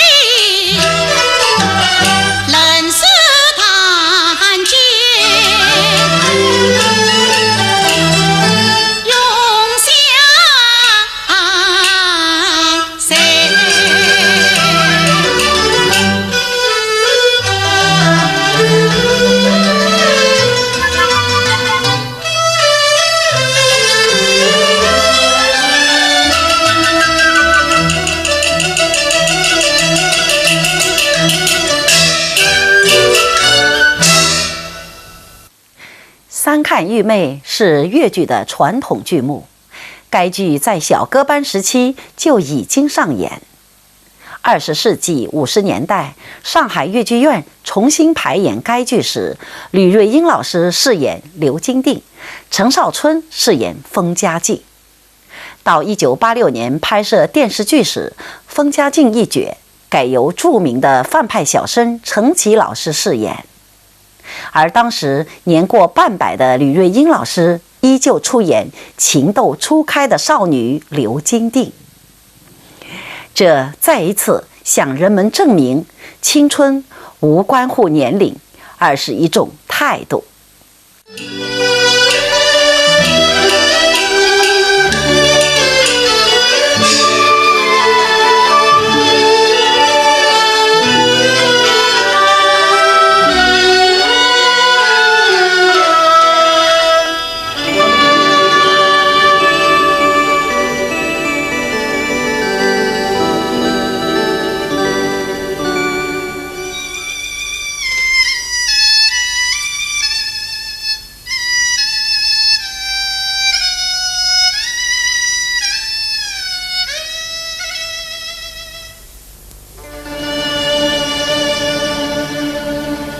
一字必答，这是伤，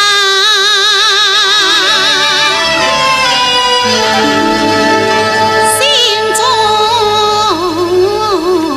默默报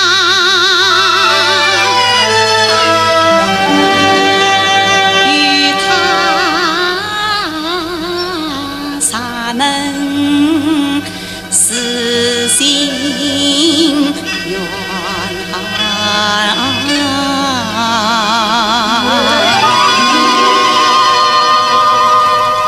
花朵说来结成伤。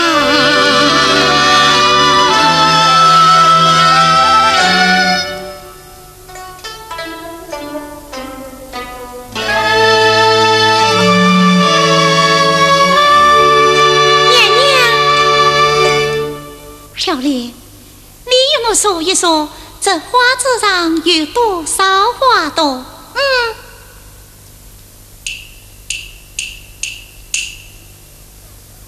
娘娘，32朵，当真？娘娘不信，自己再数一数吧。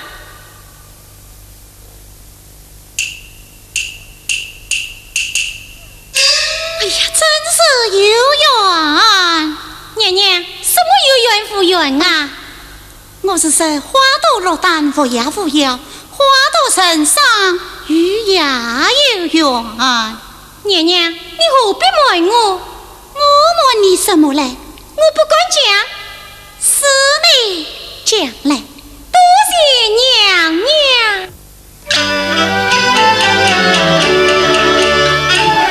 王爷生你有病时，我医了你有心事，从此对你常留意，要命娘娘何所事？你梦中常唤张小孩，年年播放千金事，千金事，哎呀千金事，昨天传出喜吉事，许先生与娘娘看人生，四目相对不义子，你是吉呀他是好，关心妈妈顺心我的失望对不对盼望娘娘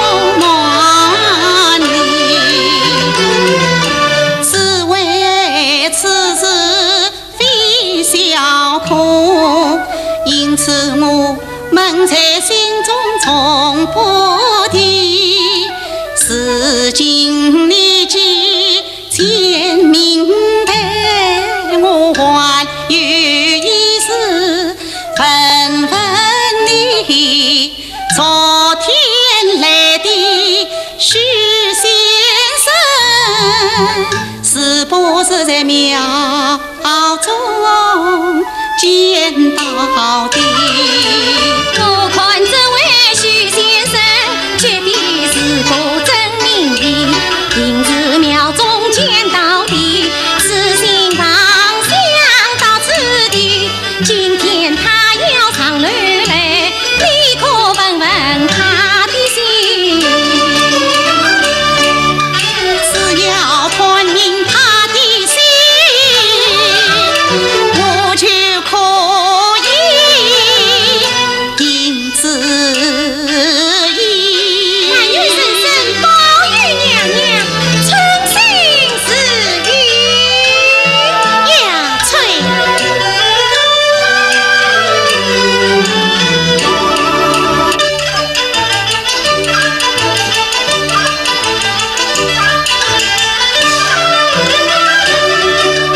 坐在开明路尽位，真心真意若难猜。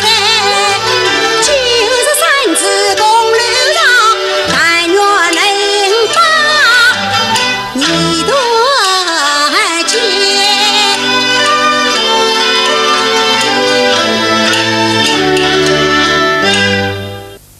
小姨拜见娘娘千岁。许先生禀身。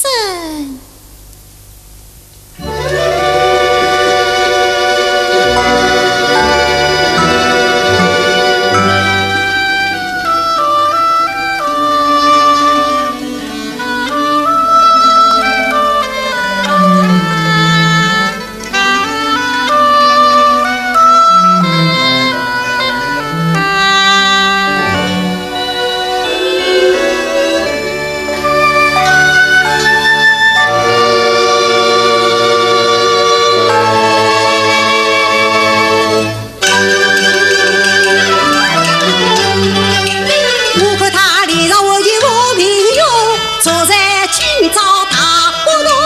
看他又像张小儿，身影面貌显相动。他我是不是有真心意？我定要传承他口风。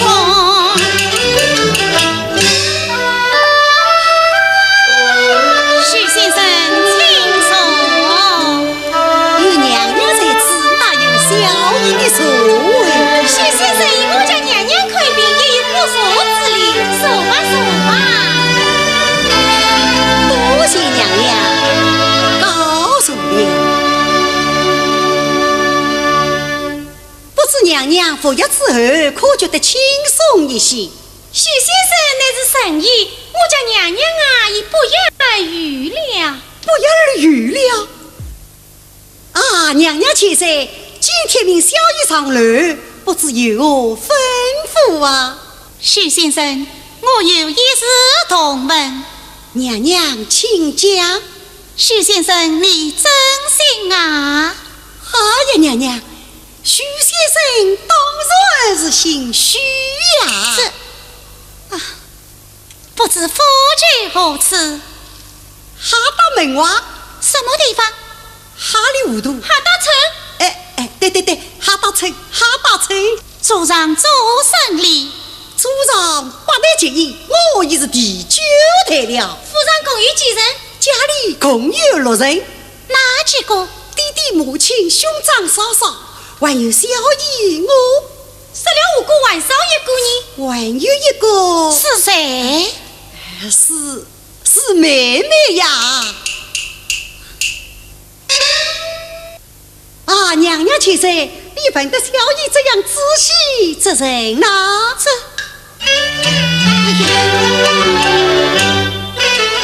这个冤家为什话，反被他喷得难为大，听他话像真有相家。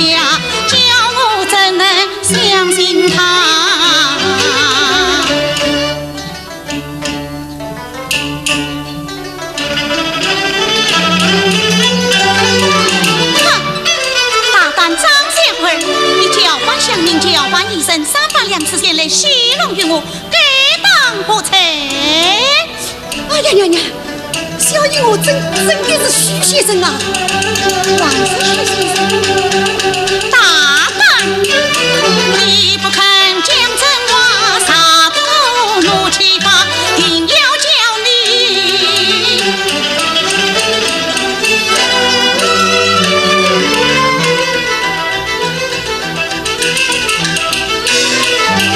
见下方。哎呀娘娘！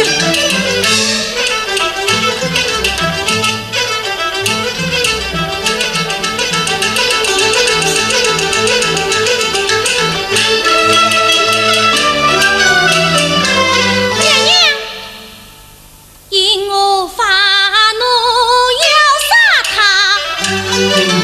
娘娘是奴得我去问他。乔丽姐，救命啊！那么你到底是油头公公，还是小明，还是医生？乔丽姐呀，我不是油头小光棍，也不是乡下中年人，老老实实对你讲，实我是疯什么？我是风采不大，有理不拔，就得家中自有情，一点不假的虚情假，虚情假许先生，还是许先生？哼，他不肯讲，你与他多讲这人，看见。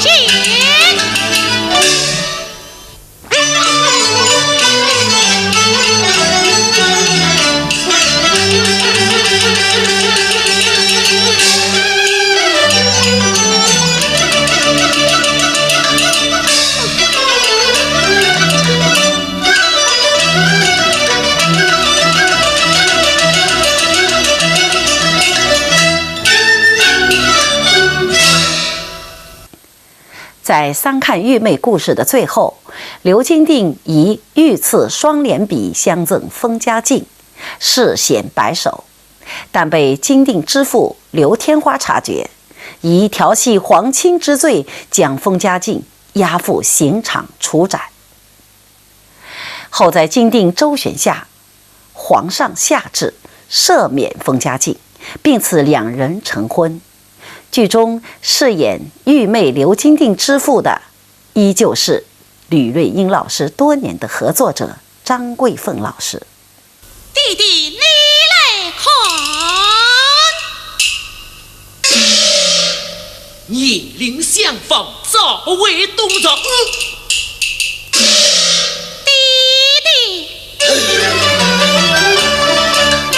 伴随此子花王房，自得病于头上，加上一条丝泥线，满人百姓去自强，此情儿病已陷于身家也知，他去帮弟弟是明良人，不必要儿不看家。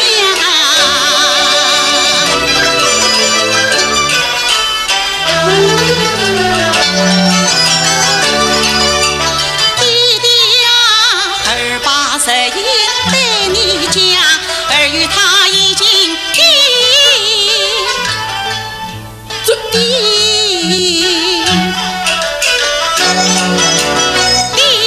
冤家。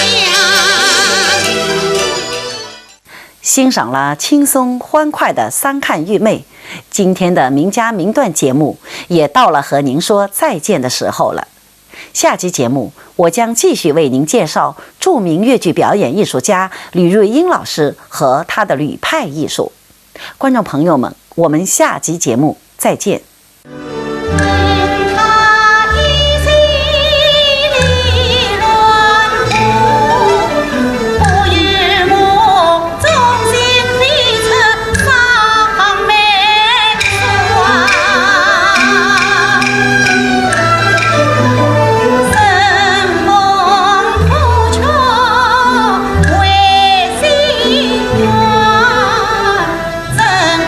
他字字书对。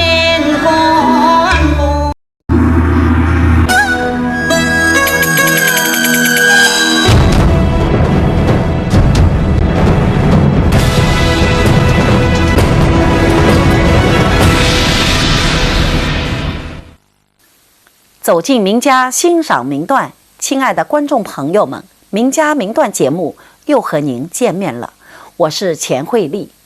今天我将继续为您介绍著名越剧表演艺术家吕瑞英老师和他的吕派艺术。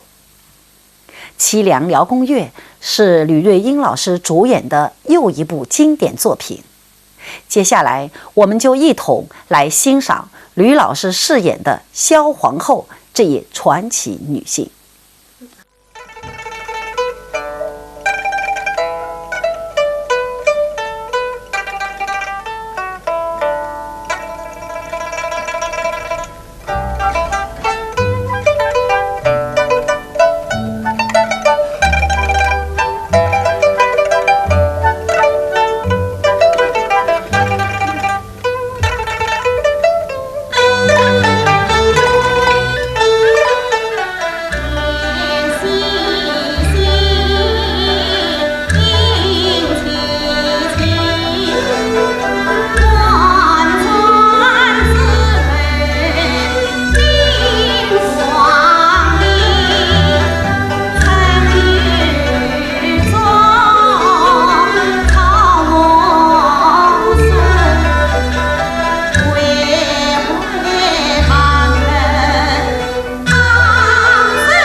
《凄凉辽宫乐》这出戏，在越剧史上曾经写下过浓墨重彩的一笔。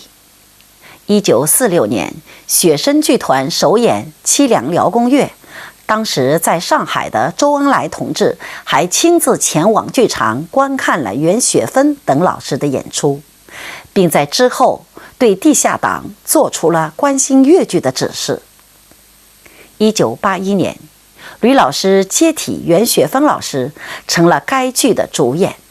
对于他来说，既是机遇，更是挑战。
吕瑞英老师不仅在舞台上成功塑造了萧皇后这个角色，这出戏还曾经被拍摄成为粤剧电视连续剧，并改名为《辽宫花溅泪》。无论在舞台还是在电视镜头前，吕瑞英老师的表演都是那么的精彩。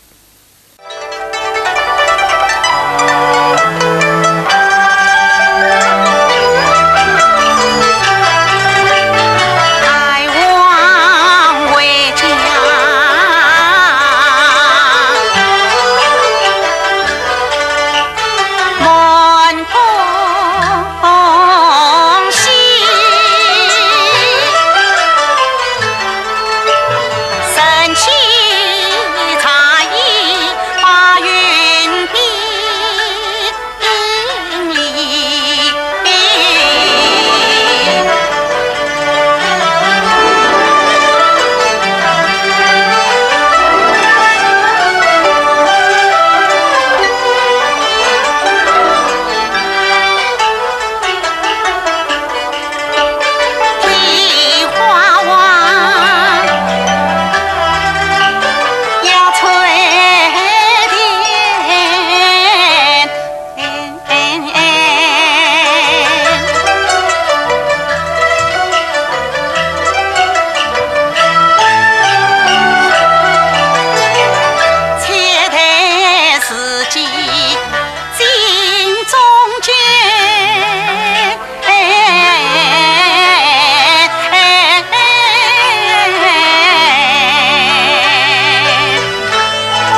大王又要出征西夏，正与赵王商议决定，求两列结发的，又要委屈皇儿了。神功不与苗当年，恰为谁机场与戏，我踏了转乱年复年，国力虚亏，民凋敝，传太王西征之女且作罢，许阳生息息民矣。更何况年初乱为情，怕是怕为乱难完成，记起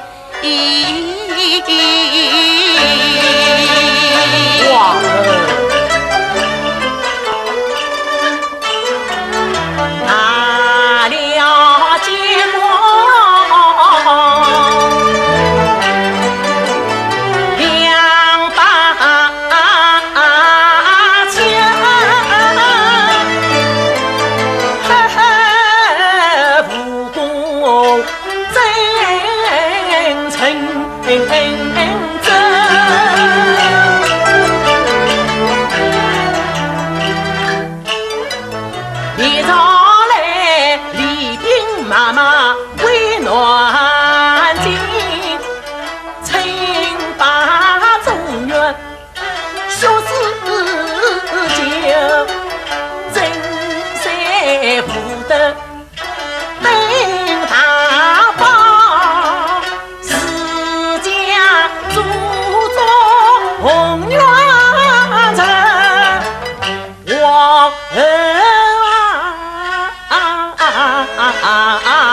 乱儿升到大湖边，修10万次穷者做老中原。若只有修仙转好，不为生。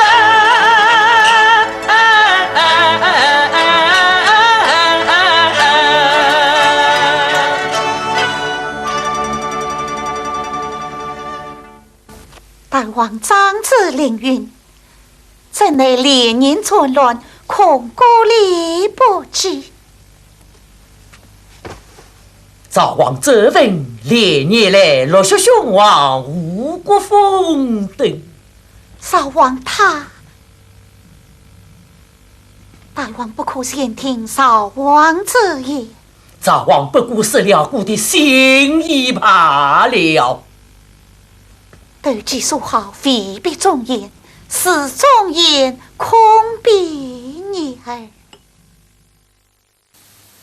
萧皇后是整出戏的主角，但细心的观众也许会发现，整出戏的大部分矛盾并不是围绕萧皇后展开的，一直到最后一场冷宫，她才真正成为舞台的主宰。所以说，萧皇后这个角色不好演。为了把冷戏唱热，塑造好这个人物，吕老师在唱腔上下了很大功夫。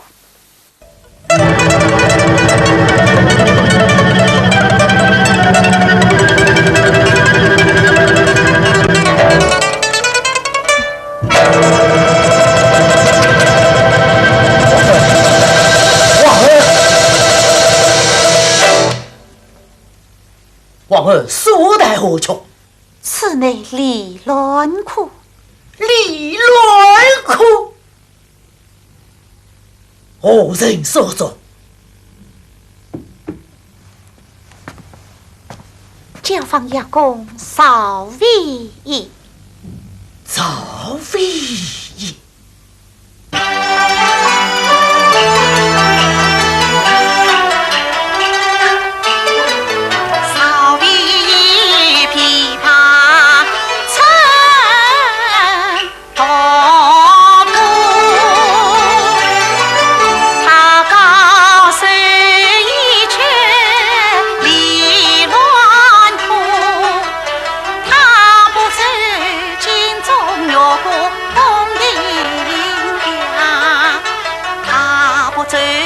若把风情作因素，深深言说，宿命缘续续情因，续续情因言关公。皇儿他对呀公，为我自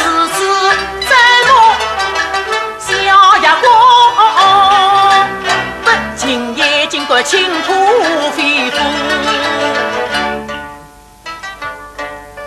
赵魏的李乐库，皇儿怎么带得如此严肃？臣妾向赵魏以约谈此去。什么时候？大王出了之时。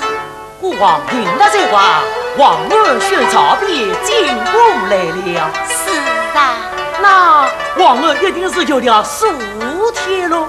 不。臣妾只约了一个晚上，一个晚上。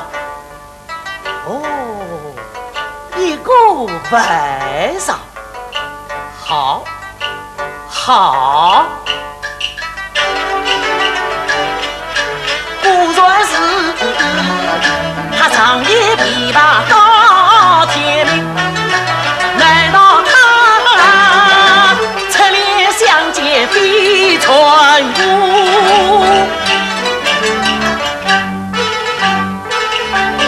看大王拜为神明画腾土，忙到是一曲当动他心腹。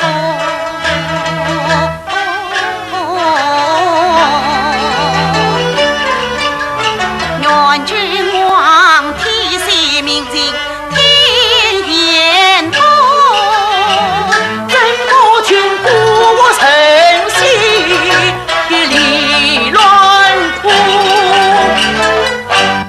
大王，少飞一的理论库识出了天下黎民百姓的心声。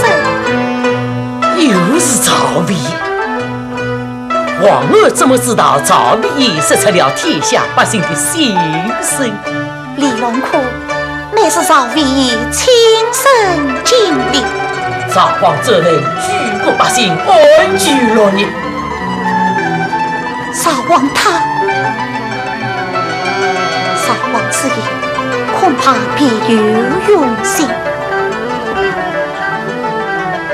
赵魏的出子竟能如此打动皇儿？少是君王怒气冲，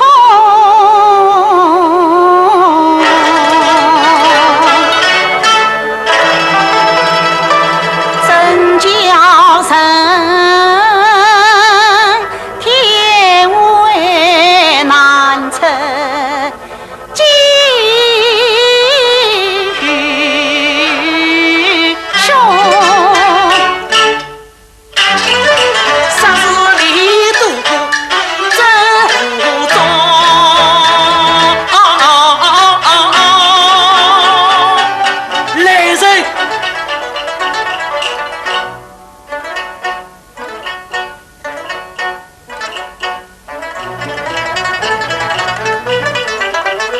下去！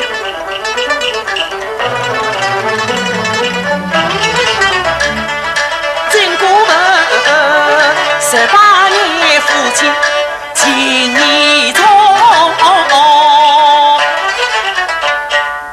赵魏尽管不如他的琵琶，杀了我后宫的人心。气动，想让你最家的说西了王公。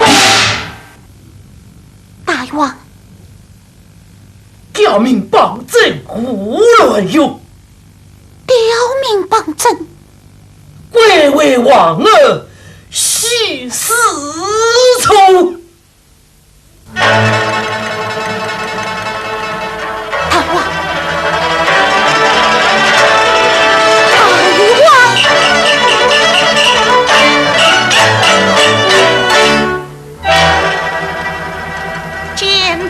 王汉怒气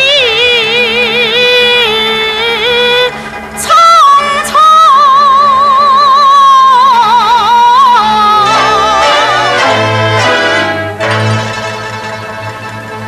难逃我一片忠心。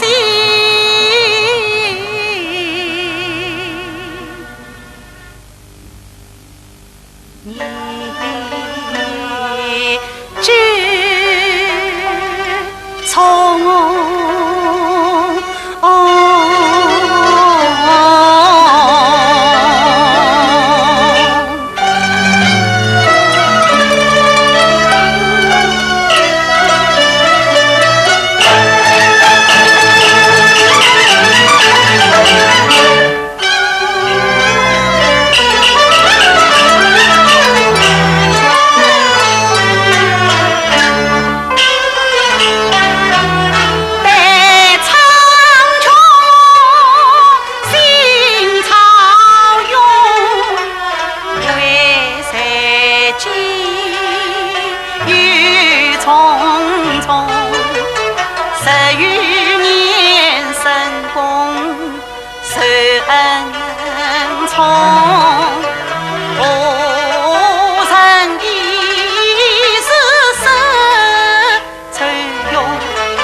我岂能见君不成反爱人？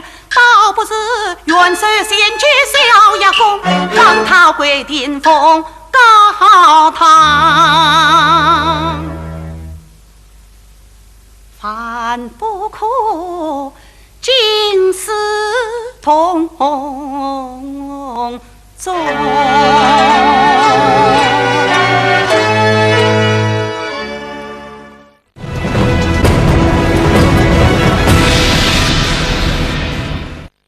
吕瑞英老师在主演《凄凉辽宫乐》及《辽宫花剑类》的过程中，先后换过3个搭档。除了女子越剧之外，还曾经和史继华、张国华老师等合作演出过男女合演版的《凄凉辽宫乐》。吕老师对于萧皇后这个人物的情有独钟，也由此可见一斑。大王。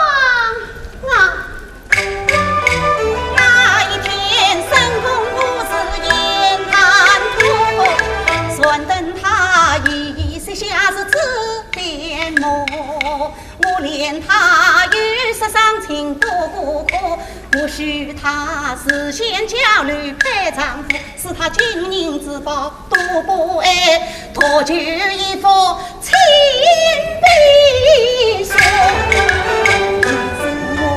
是不生死一时说，顺年的是杀气多。喜在大王，娘娘所罪虚举事实。你都看到了？那天娘娘第四之时，奴婢正在当着，官都看见了。此话当真？奴婢怎管欺君犯上？果然是顺德七星八王与跟我皇宫廷中没报单亲长事说，请大王仔细看一看，这是第四的而已。这首诗分明是娘娘编织少飞檐之作，难道还有他意不成？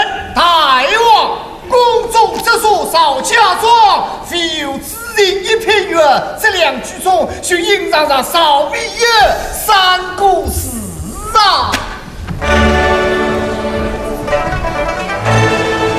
你扶持大王，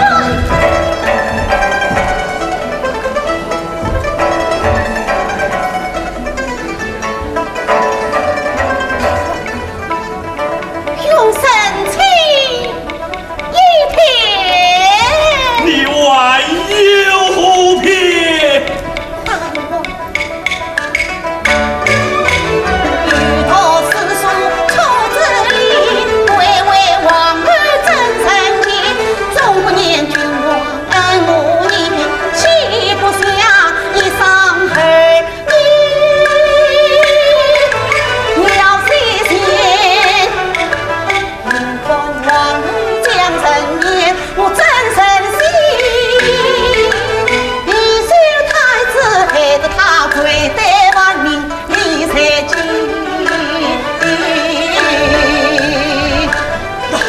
那这首诗有待真假？四侧敲门来天意，说王太王是谁见？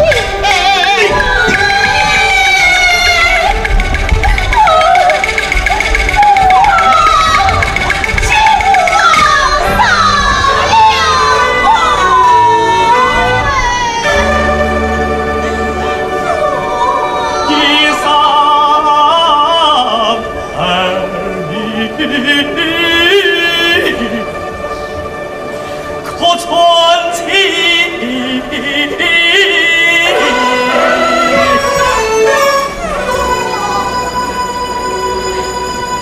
心愿意愿，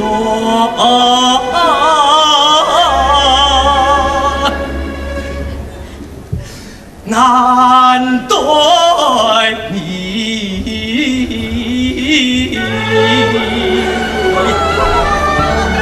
大王，是让师尊为焦孝君。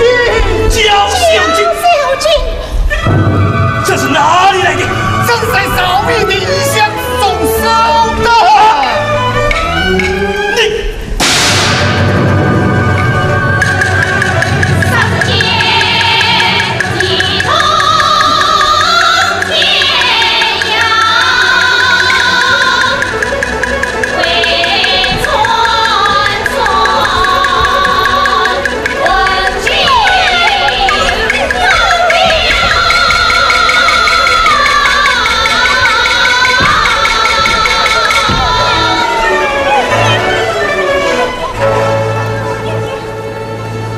见小金不由真，情义胸膛。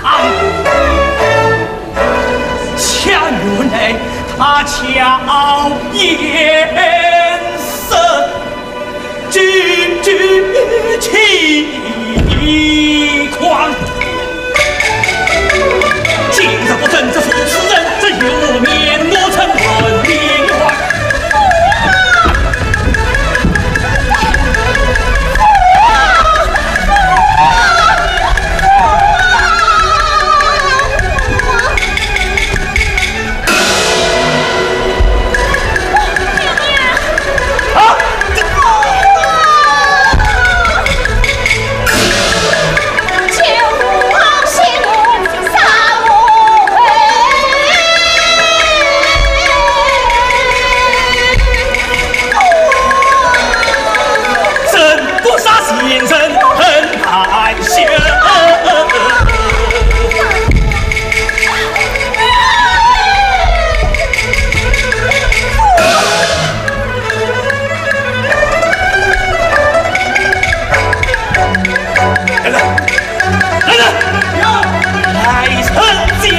大人。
压下去！娘娘，请。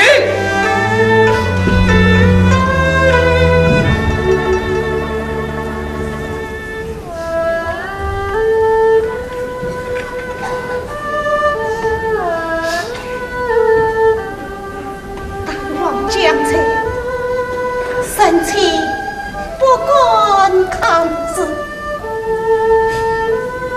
苦则破天气乱，上级大王明察，大王珍重，臣妾拜禀。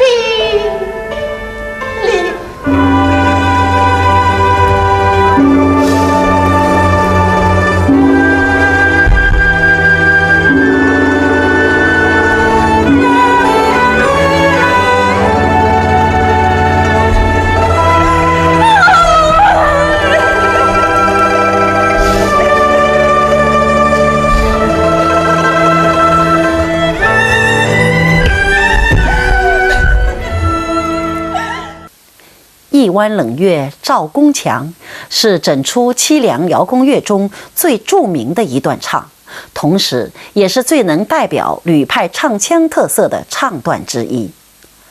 这段唱在寂静中以慢板起腔，低沉的弦下调映衬着孤寂的下弦乐，将悲凉的气氛推到了极致。大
《甄传》对全人，难道是他有意托生眼神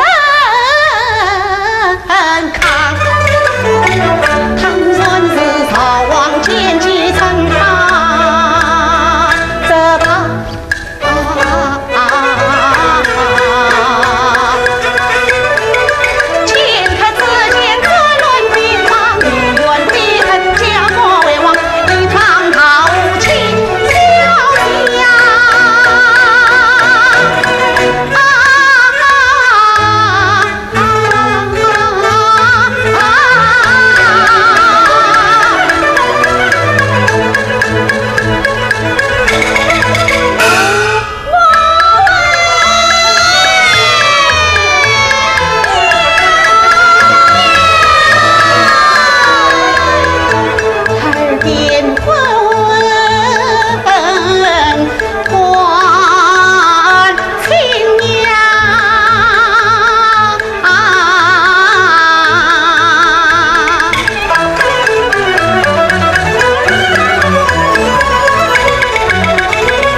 吕瑞英老师自己说，他在唱腔方面花的心思最多，但他同时又说，他最推崇简大于繁的艺术原则。这两者其实并不矛盾，因为吕老师深知表演手段应该用在节骨眼上，唱腔同样如此。凄凉辽宫乐的成功也很好地证明了这一点。层层看不见娇儿谁无妨？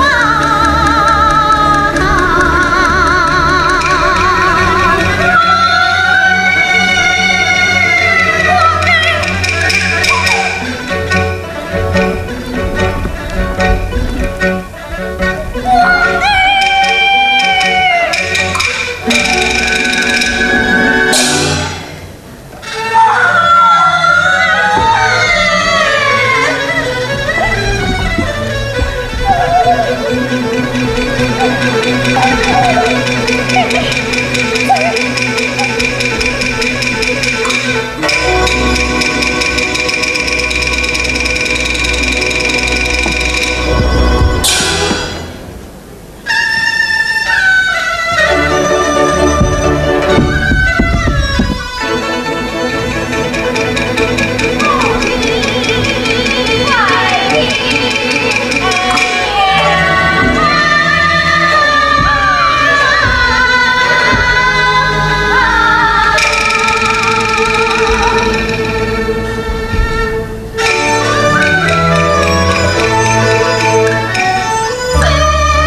为人君在，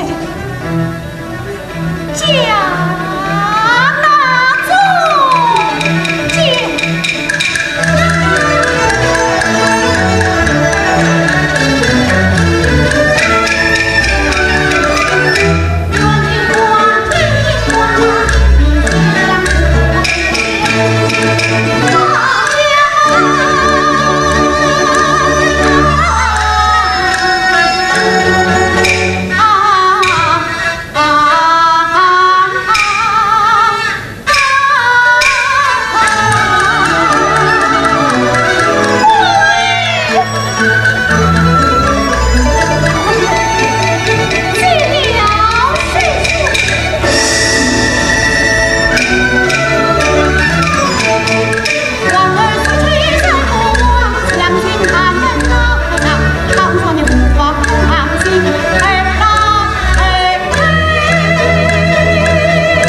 时间过得真快，欣赏了凄凉委婉的凄凉辽宫乐，今天的名家名段节目也要接近尾声了。下期节目我将继续为您介绍著名越剧表演艺术家吕瑞英老师和他的吕派艺术。观众朋友们，我们下期节目再见。我愿觅一个知音生儿，官担担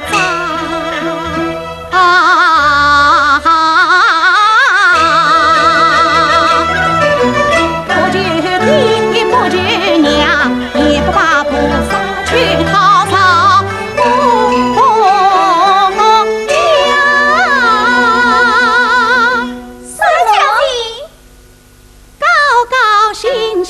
欢欢喜喜，热热热热，滚滚彩彩啊！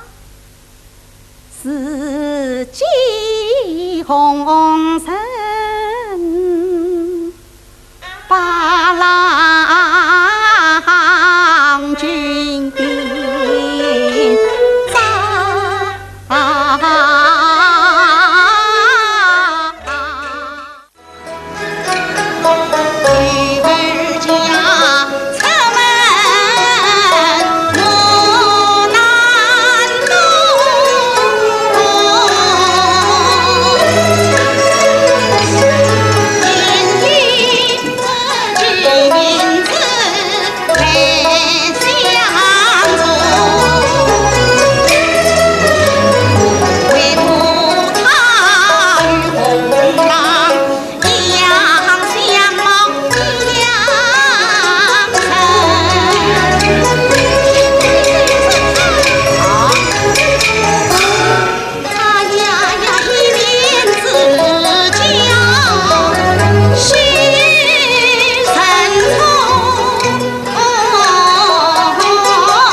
暖